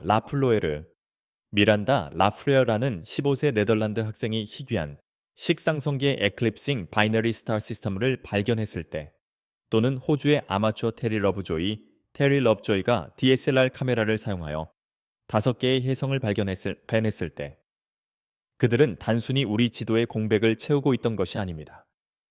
그들은 자격증이 아니라 호기심이 발견의 진정한 연료라는 것을 증명하고 있었습니다. 우주는 1만 달러짜리 굴절 망원경을 가진 관측자든 싼 강경을 가진 아이든 차별하지 않습니다. 그것은 시간을 들여보는 모든 사람에게 그 비밀을 드러냅니다. 그리고 그 공유된 보는 행위에서 우리는 별들이 단순히 그것을 직업으로 삼는 사람들의 것만이 아니라 올려다보고 저 밖에 무엇이 있는지 궁금해했던 모든 사람의 것임을 상기하게 됩니다. 공상과학 소설은 항상 천체지도 제작을 위한 샌드박스였습니다. 우주를 매핑하는 실제적인 도전을 가져와 스릴 넘치는 사고 실험으로 확장했죠. 스타트rek의 항성역학 연구실을 생각해 보세요.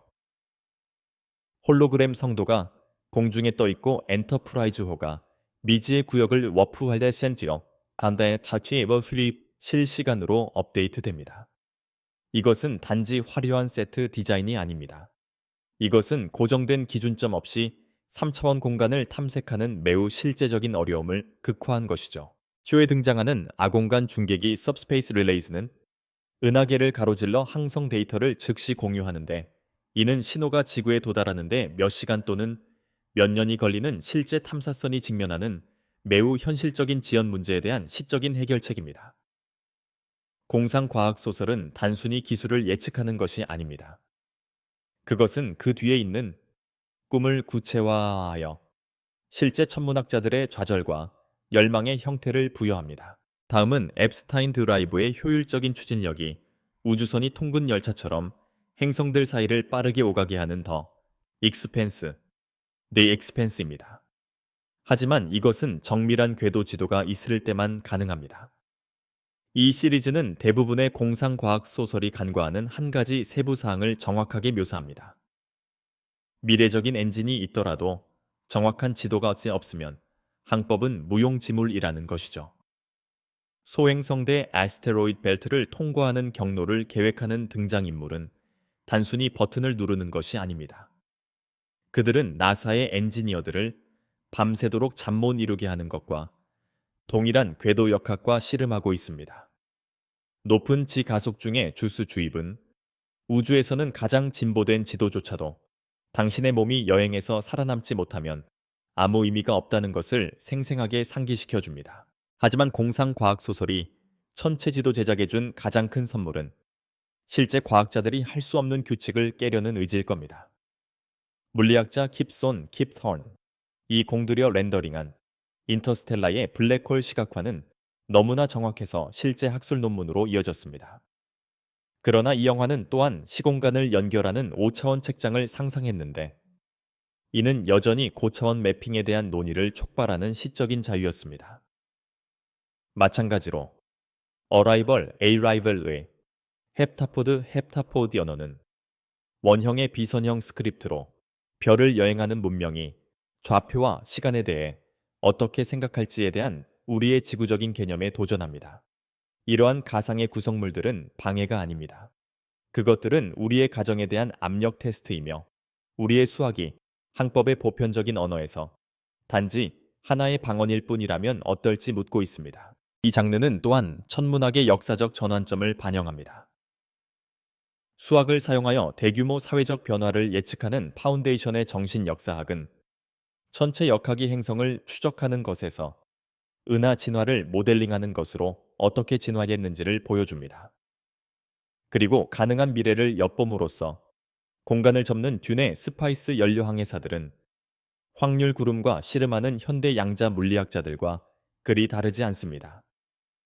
심지어 닥터 후의 타디스는 내부가 외부보다 더 커서 웜홀과 컴팩트화된 차원에 대한 실제 이론들을 반영하는 방식으로 위상수학을 가지고 놉니다. 공상과학 소설의 불가능한 기술은 종종 내일의 박사학위 논문을 구성하게 됩니다. 가장 놀라운 것은 이러한 이야기들이 실제 혁신의 영감을 주는 방식입니다. 나사 엔지니어들은 스타트rek의 삼중계측기 트라이얼더를 휴대용 분광기의 청사진으로 인용하는 한편, 마션의 감자 재배 영웅은 폐쇄 루프 생명 유지 시스템에 대한 대중의 관심을 높였습니다. 배틀스타 갤럭티카가 정밀한 좌표 계산을 통해 우주선이 점프하는 것을 보여주었을 때, 그것은 양자 순간, 이동의 잠재력에 대한 실제 논의를 반영했습니다. 허구와 연구 사이의 경계는 소설 속에서 낯설지 않을 개념인 레이저 추진 마이크로 탐사선을 알파 센타우리로 보내는 것을 목표로 하는 브레이크스루 스타샷, 브레이크트루 스타샷과 같은 프로젝트와 함께 더욱 모호해집니다. 궁극적으로 공상과학 소설의 성도는 두 가지 목적을 수행합니다. 그것들은 경고 이야기이자 동시에 봉화입니다. 2001년 스페이스 오디세이의 모노리스는 어떤 우주 지도도 잠정적이며 어떤 더 높은 지능이 그것을 다시 그릴 때까지 기다리고 있음을 상기시켜 줍니다. 한편 콘택트의 외계인이 만든 웜홀 네트워크의 청사진은 우주의 진정한 고속도로가 우리가 다르게 보는 법을 배울 때까지 보이지 않을 수도 있음을 시사합니다. 이러한 이야기들은 단지 즐거움을 주기만 하는 것이 아닙니다. 그들은 호기심의 불꽃을 계속 타오르게 하며 밤하늘을 응시하는 모든 아이에게 속삭입니다. 지도는 아직 완성되지 않았어. 아마 네가 다음 줄을 긋는 것을 도울지도 몰라. 수천 년 동안 별에 대한 우리의 지도는 맨눈의 한계에 의해 제한되었습니다. 우리는 망원경을 통해 별을 자세히 볼 수 있었지만 광대한 우주를 이해하는 우리의 능력은 여전히 우리가 볼 수 있는 것, 즉 우리 은하의 얇은 원반에 갇힌 작은 점들로 제한되었습니다. 하지만 오늘날 우리는 우주의 지도 제작에 있어 일대 혁명의 직면에 있습니다. 단순히 별을 세는 것을 넘어 우리는 별들의 미세한 움직임, 화학적 구성, 그리고 우리 은하와 주변 우주를 형성하는 보이지 않는 힘을 매핑하고 있습니다. 이것은 거울 카메라 그리고 데이터 분석의 힘을 통해 가능해졌습니다. 이 혁명의 선두에는 유럽 우주국의 가이아 우주선이 있습니다. 2013년에 발사된 가이아는 우주 공간에 떠 있는 2017년에 작동이 시작되었고 18억 개가 넘는 별의 위치 움직임 밝기를 측정하는 놀라운 임무를 수행하고 있습니다. 이 숫자는 우리 은하의 약 1%에 불과하지만 우리가 가진 별 목록 중 가장 크고 정확한 목록이죠. 가이아가 수집하는 데이터는 지구에서 달에 놓인 동전을 볼 수 있는 것과 거의 같은 정밀도를 가지고 있습니다. 가이아는 마치 거대한 사진가처럼 하늘을 훑습니다. 두 개의 망원경이 동시에 두 개의 다른 시야를 촬영하며 우리의 은하를 꼼꼼하게 측정합니다. 이 데이터는 우주적 고고학자들에게 금과 같으며 별들의 과거와 미래를 재구성하는 데 도움이 됩니다. 우리는 별들의 움직임을 추적함으로써 그들의 궤적을 거꾸로 추적하여 수십억 년 전에 어디에 있었는지 알아낼 수 있습니다. 이 과정은 우주적 사건들을 밝혀냈던데, 예를 들어 가이아 에셀라두스 합병, 가이아 엔첼라두스 멜절과 같은 거대한 충돌이 우리 은하를 현재의 모습으로 만들었습니다. 하지만 가이아의 데이터는 단순한 별 목록이 아닙니다. 그것은 우리 은하가 살아 숨쉬는 진화하는 존재임을 보여주는 증거입니다. 은하의 원반이 고대 충돌의 잔해와 은하를 통과하는 파도에 의해 왜곡된 채 평평하지 않고 뒤틀려 있다는 것을 보여주었죠. 그렇지요? 별들은 우리가 생각했던 것처럼 깔끔한 궤도를 따라 움직이지 않습니다. 그들은 마치 거대한 벌집에서 들락날락하는 벌들처럼 끊임없이 혼란스러운 무리 속에서 이동합니다. 이러한 움직임은 우주적 규모에서 중력과 힘의 복잡한 춤을 드러냅니다. 물론 이러한 발견은 새로운 미스터리를 낳습니다. 이 거대한 뒤틀림은 왜 존재하는 걸까요? 이 뒤틀림이 은하의 바깥쪽 끝에 도달하는데 얼마나 걸릴까요? 과학자들은 여전히 그 답을 찾고 있습니다. 이러한 발견들은 우주 지도 제작이 단순히 정적인 점들을 연결하는 것 이상임을 강조합니다. 그것은 우주의 역동적인 삶과 죽음, 그리고 그 모든 것의 진화에 관한 것이죠. 데이터 분석의 힘을 사용하여 우리는 빛을 보지 못하는 것까지도 매핑할 수 있습니다. 예를 들어 암흑 물질은 직접적으로 볼 수 없지만 그것의 중력은 먼 은하들로부터 오는 빛을 휘게 합니다. 이 현상을 중력 렌즈 효과라고 합니다. 우리는 이 왜곡을 측정함으로써 암흑 물질의 존재를 추론하고 그것이 우주 거대 구조를 형성하는 방식을 매핑할 수 있습니다. 마치 바람의 방향과 강도를 알기 위해 물결의 패턴을 연구하는 것과 같죠. 이 기술은 현재 암흑 물질과 암흑 에너지의 지도를 만드는 데 전념하고 있는 유럽 우주국의 유클리드 임무에 의해 새로운 차원으로 발전되고 있습니다. 유클리드는 우주를 3D로 스캔하여 은하들과 그들 사이의 공간에 대한 놀랍도록 상세한 지도를 만들 겁니다. 이 지도는 우주가 시간이 지남에 따라 어떻게 팽창했는지에 대한 핵심적인 단서를 제공하며 우리를 우주의 궁극적인 운명에 대한 답에 한 걸음 더 가깝게 할 겁니다. 첨단 망원경은 또한 우리가 우주의 가장 깊은 곳을 들여다볼 수 있게 합니다. 제임스 웹 우주 망원경은 130억 년 전에 빛을 포착하여 우주 최초의 은하들이 어떻게 형성되었는지에 대한 단서를 제공합니다. 이는 우리가 존재의 첫 순간들을 매핑할 수 있게 하는 우주적 시간 여행과 같습니다. 이 망원경은 저거의 선으로 작동하여 초기 우주에서 오는 빛을 방해하는 가스와 먼지 구름을 뚫고 볼 수 있게 합니다. 하지만 이러한 도구들은 우리가 우주를 매핑하는 유일한 방법이 아닙니다. 지구에 기반을 둔 망원경들도 꾸준히 발전하고 있습니다. 칠레에 건설 중인 베라 루빈 천문대는 매일 밤 하늘을 스캔하여 수십억 개의 은하와 소행성을 포함하는 우주 영화를 만들어낼 겁니다. 이 데이터는 인공지능에 의해 분석되어 인간은 결코 알아차릴 수 없는 희귀한 천문학적 현상을 발견할 겁니다.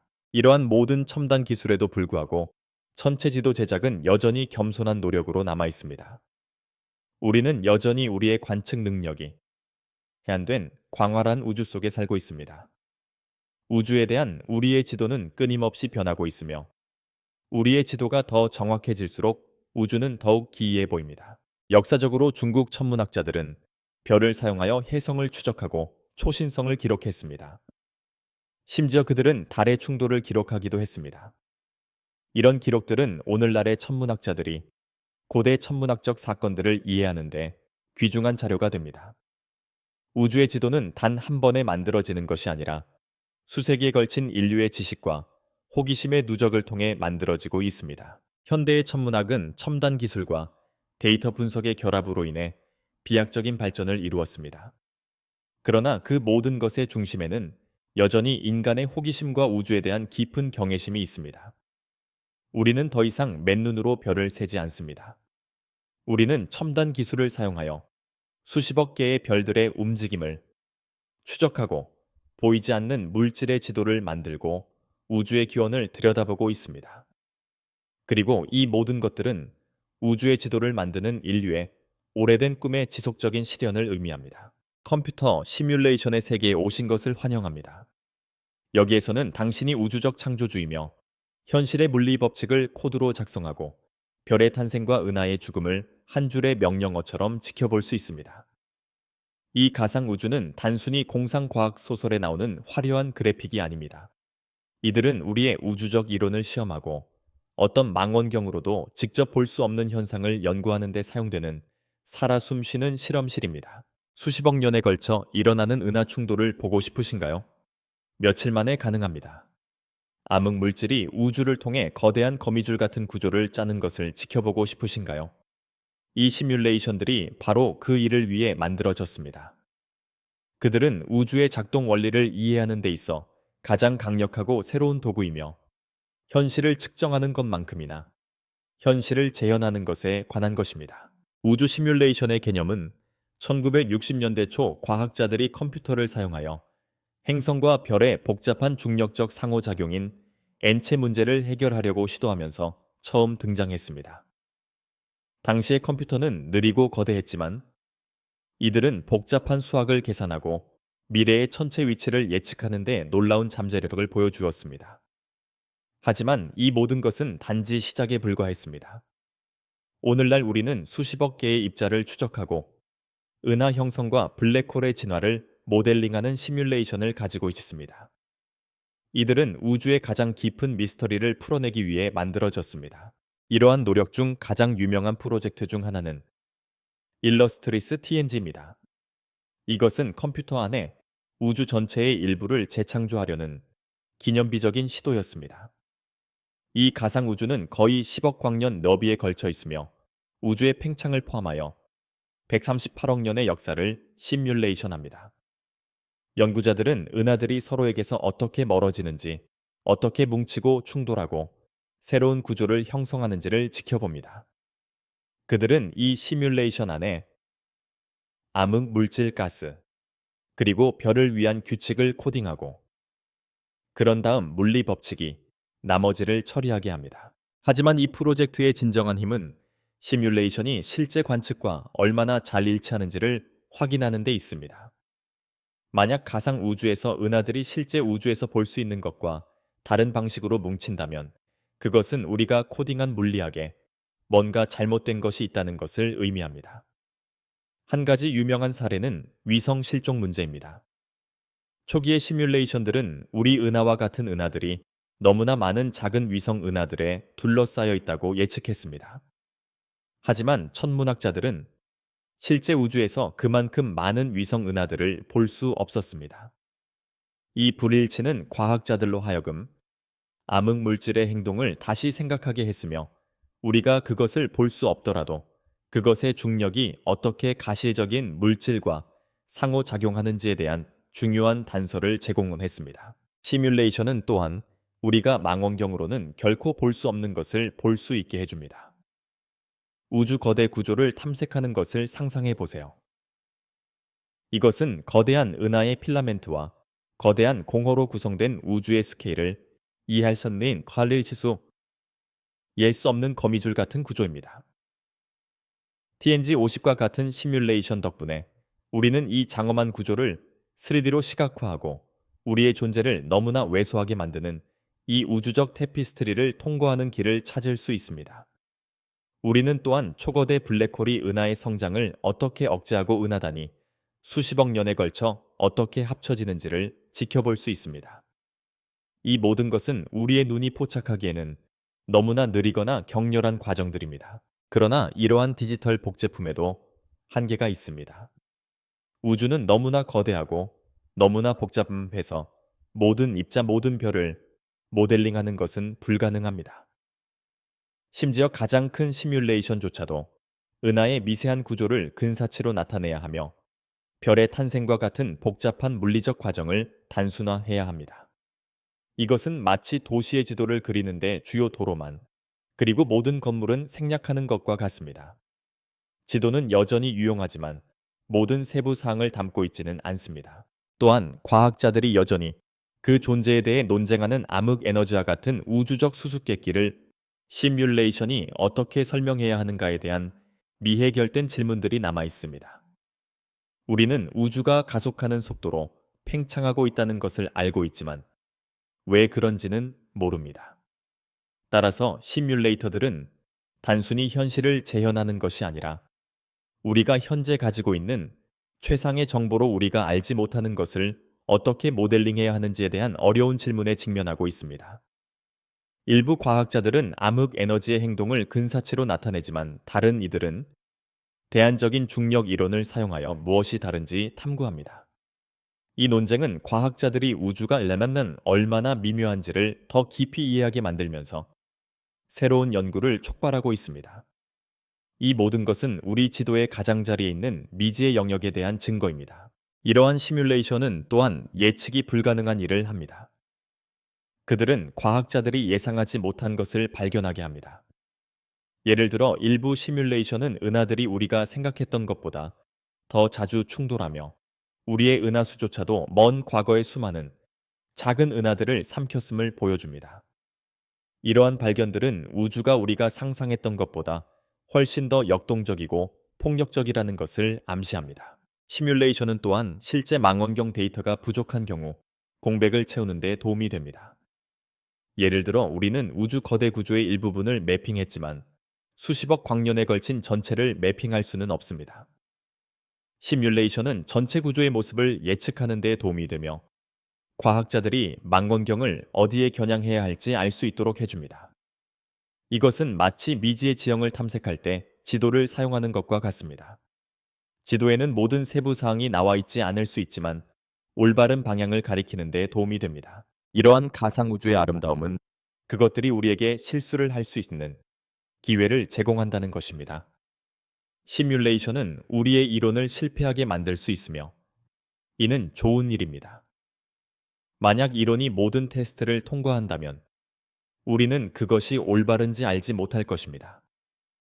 하지만 시뮬레이션이 우리의 이론이 잘못되었다고 보여준다면 그것은 우리가 새로운 것을 배우고 있다는 것을 의미합니다. 결국 우주 시뮬레이션은 우리가 우주에 대해 무엇을 알고 있는지에 관한 것만큼이나 우리가 우주에 대해 무엇을 모르는지에 관한 것입니다. 그들은 우리 지도의 한계를 드러내고 우리에게 더 나은 질문을 하도록 강요하며 우리가 생각했던 것보다 훨씬 더 이상한 우주를 탐험하도록 우리를 초대합니다. 우주에는 우리가 볼 수 있는 모든 것을 왜소하게 만드는 너무나 방대한 비밀이 숨겨져 있습니다. 우리의 망원경을 가득 채우는 모든 별 은하 그리고 빛나는 성운은 존재의 5% 미만을 차지합니다. 나머지는 눈에 잘 띄지 않는 곳에 숨어 있습니다. 암흑 물질과 암흑 에너지에 보이지 않는 바다로 그림자로부터 우주를 형성하고 있습니다. 빙산처럼 생각해 보세요. 우리가 관찰하는 것은 그저 반짝이는 끝부분일 뿐이며 표면 아래에는 감지를 거부하는 수수께끼 같은 영역이 놓여 있습니다. 하지만 천체지도 제작자들은 이 보이지 않는 다수를 매핑하는 방법을 찾았습니다. 빛을 포착하는 것이 아니라 그것이 현실에 남기는 지문을 읽음으로써 말이죠. 이 여정은 1930년대 스위스 천문학자 프리츠누츠비키 프리츠 쥐키가 코마 은하단 코마 클러스터의 은하들을 연구하면서 시작되었습니다. 그는 이 은하들이 너무나 빨리 움직여서 눈에 보이는 물질의 중력만으로는 은하단을 유지할 수 없다는 것을 발견했습니다. 그는 은하단이 산산조각 나지 않도록 하기 위해 눈에 보이지 않는 무언가가 존재해야 한다고 제안하며 잃어버린 질량이라는 개념을 도입했습니다. 당시 그의 주장은 비웃음을 샀지만 그 아이디어는 우리 우주에 대한 이해의 기초를 놓았습니다. 츠비키 이후 수십 년 동안 이 잃어버린 질량에 대한 증거는 꾸준히 쌓였습니다. 은하들이 그들의 가장자리에서 너무나도 빠르게 회전한다는 관측은 눈에 보이는 별과 가스만으로는 설명할 수 없는 중력적 접착제가 필요함을 시사했습니다.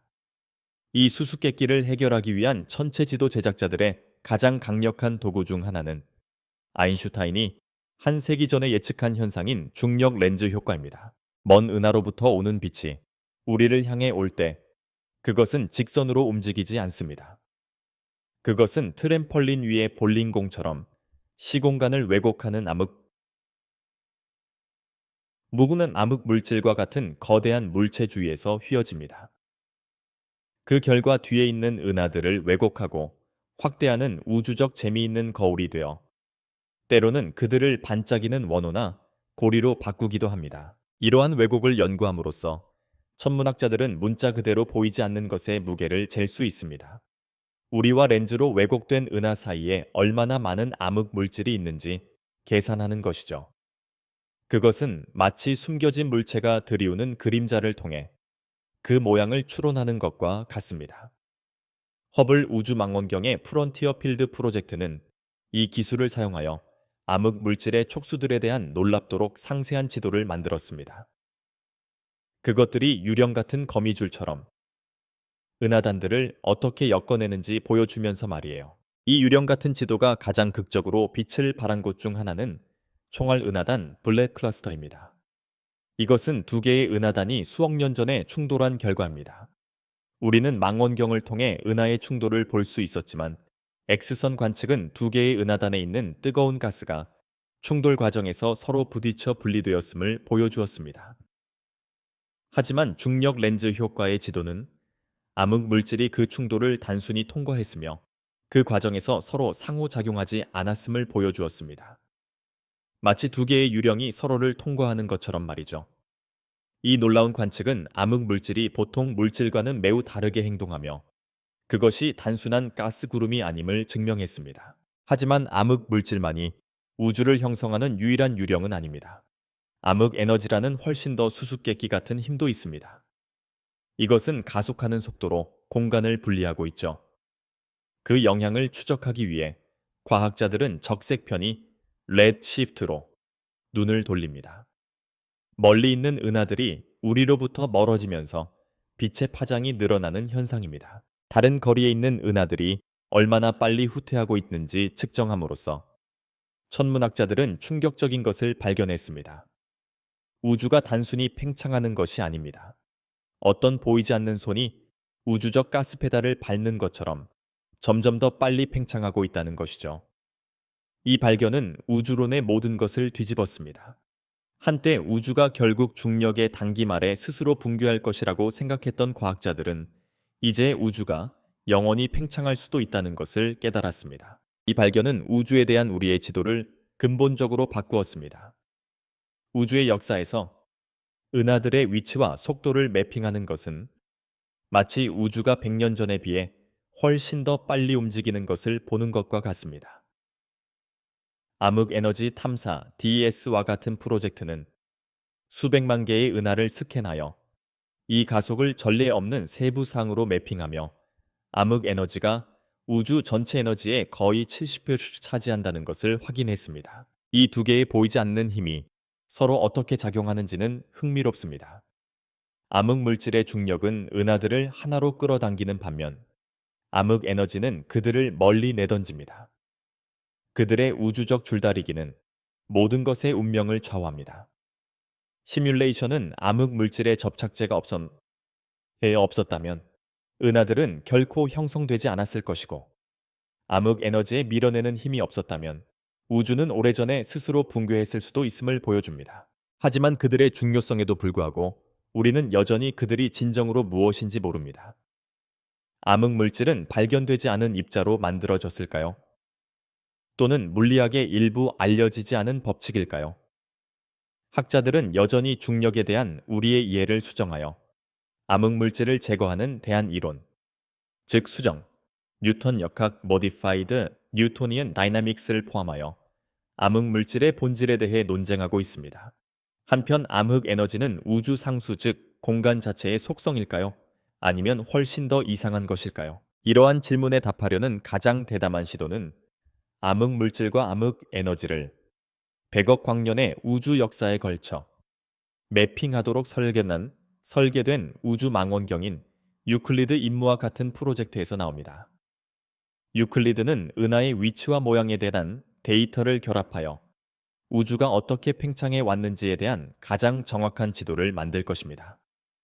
렌즈 데이터와 적색편이 측정을 결합함으로써 유클리드는 지금까지 만들어진 가장 큰 3D 우주 지도를 만드는 것을 목표로 합니다. 여기서 실제 이정표는 별이 아니라 그들을 하는 보이지 않는 발판입니다. 이것은 천체 지도 제작이 우리가 볼 수 있는 것에 관한 것만이 아니라는 것을 상기시켜 줍니다. 때로는 가장 심오한 지도는 빛의 부재를 추적하는 것, 즉 미지의 고요한 건축물을 추적하는 것입니다. 그리고 그 빈 공간에서 우리는 마침내 우주론의 가장 큰 미스터리에 대한 답을 찾을지도 모릅니다. 우주의 팽창을 지도로 만드는 것은 롤러코스터를 운전하는 것과 같습니다. 우리는 단지 어디로 가는지 아는 것이 아니라 얼마나 빨리 가고 있는지, 그리고 그 속도가 시간이 지남에 따라 어떻게 변하는지 알고 싶어 합니다. 20세기 초 천문학자 에드윈 허블은 먼 은하들이 우리에게서 멀어지고 있으며 거리가 멀수록 더 빨리 멀어진다는 것을 발견했습니다.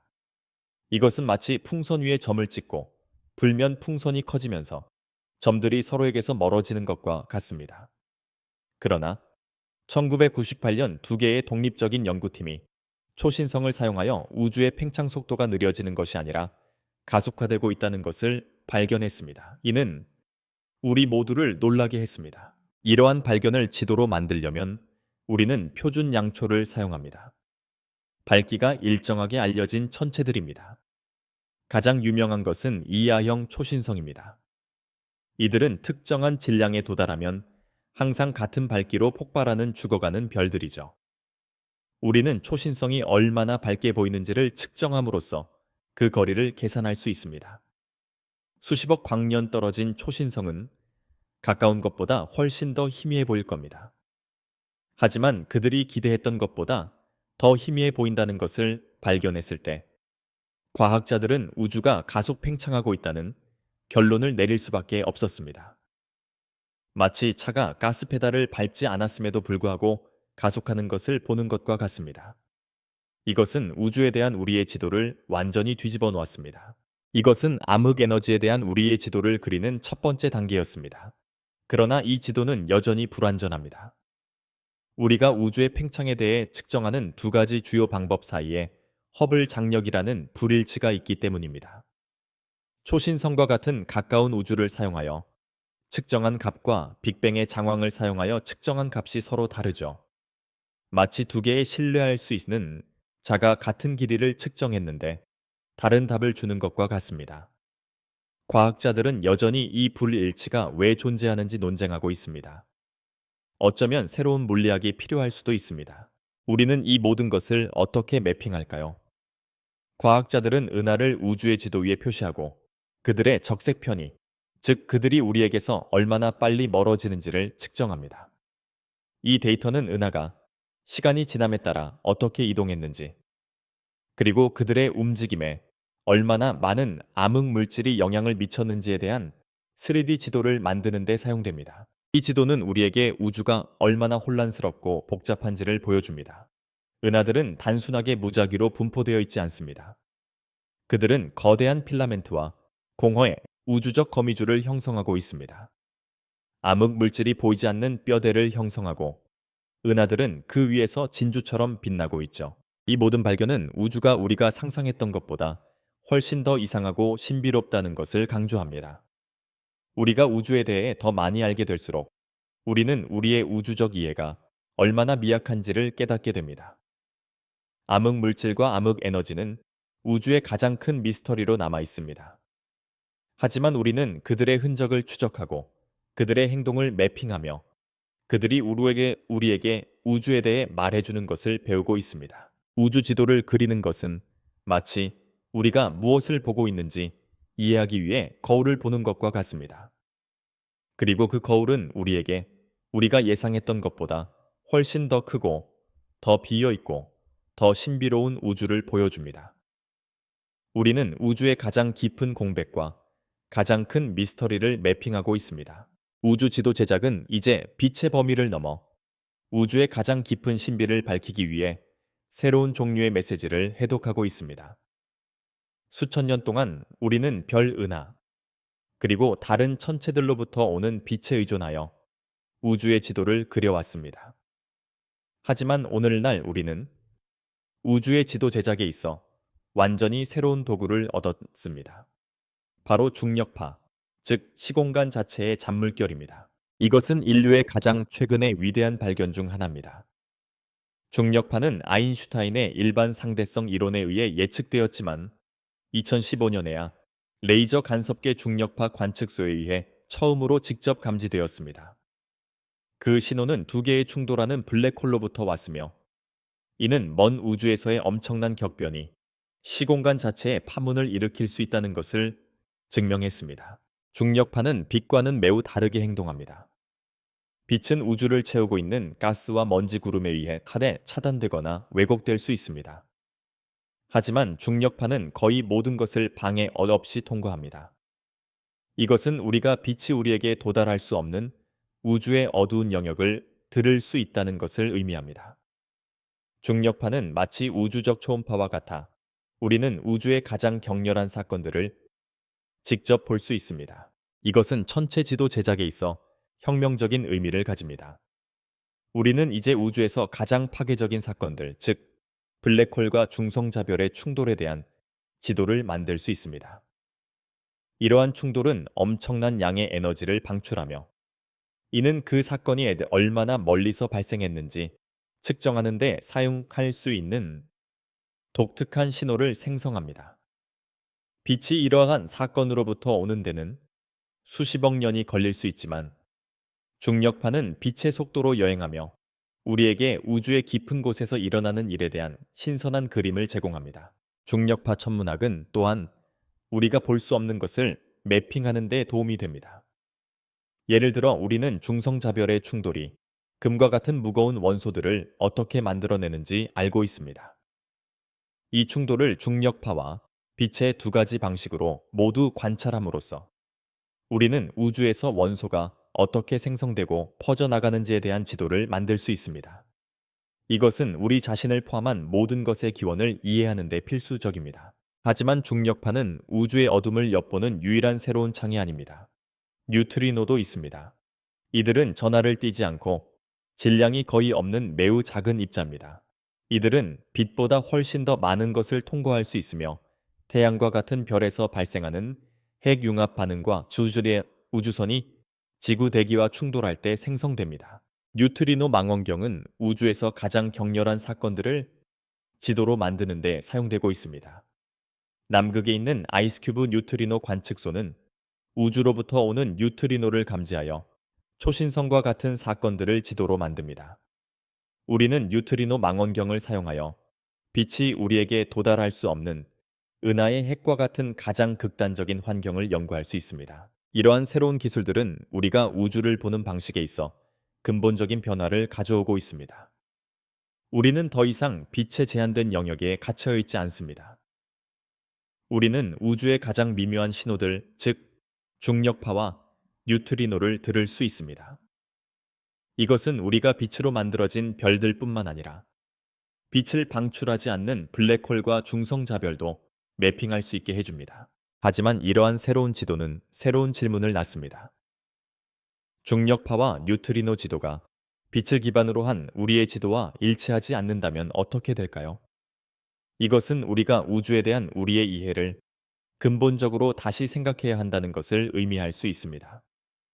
이것은 마치 새로운 종류의 감각을 얻은 것과 같아 우리가 인식할 수 있는 우주의 그림을 완전히 바꿔놓을 것입니다. 궁극적으로 우리는 우주의 모든 것을 매핑할 수는 없을 겁니다.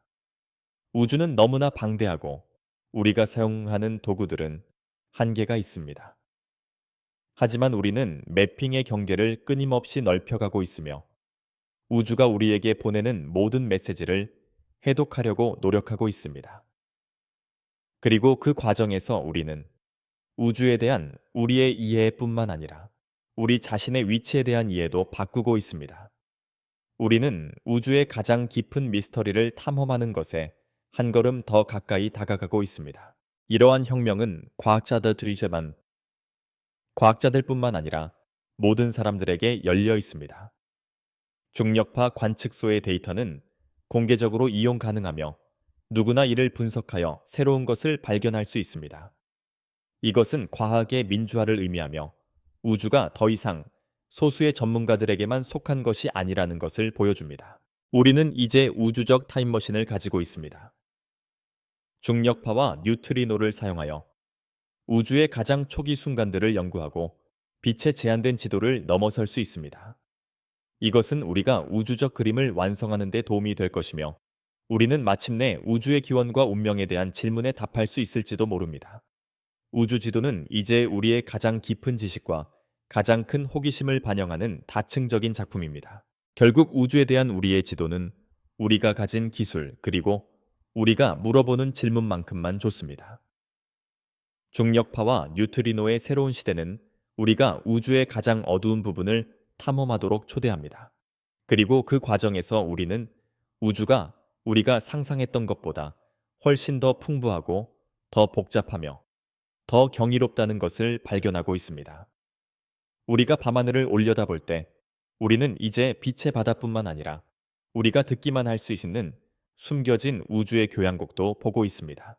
우주 지도를 만드는 작업은 종이와 펜으로 하는 일이 아닙니다. 이 작업은 우리의 상상력, 호기심, 그리고 무엇보다도 겸손함을 요구하는 심오한 여정입니다. 수천 년 동안 우리는 밤하늘의 경이로움을 올려다보며 우리가 누구인지, 어디에서 왔는지, 그리고 어디로 가고 있는지에 대한 답을 찾으려고 노력해 왔습니다. 이 우주적 여정은 이제 막 시작되었을 뿐입니다. 고대 바빌로니아인들이 점토판에 별자리를 새길 때부터 현대의 천문학자들이 슈퍼컴퓨터를 사용하여 우주를 시뮬레이션 할 때까지 우리는 우주의 가장 깊은 신비에 대한 지도를 그려왔습니다. 하지만 우리가 우주에 대해 더 많이 알게 될수록 우리는 우리가 얼마나 모르는 것이 많은지 깨닫게 됩니다. 우주는 우리가 가진 모든 지식과 도구에 도전하며 우리의 가장 정교한 지도조차도 우주의 복잡성과 장엄함 앞에서는 미미하다는 것을 보여줍니다.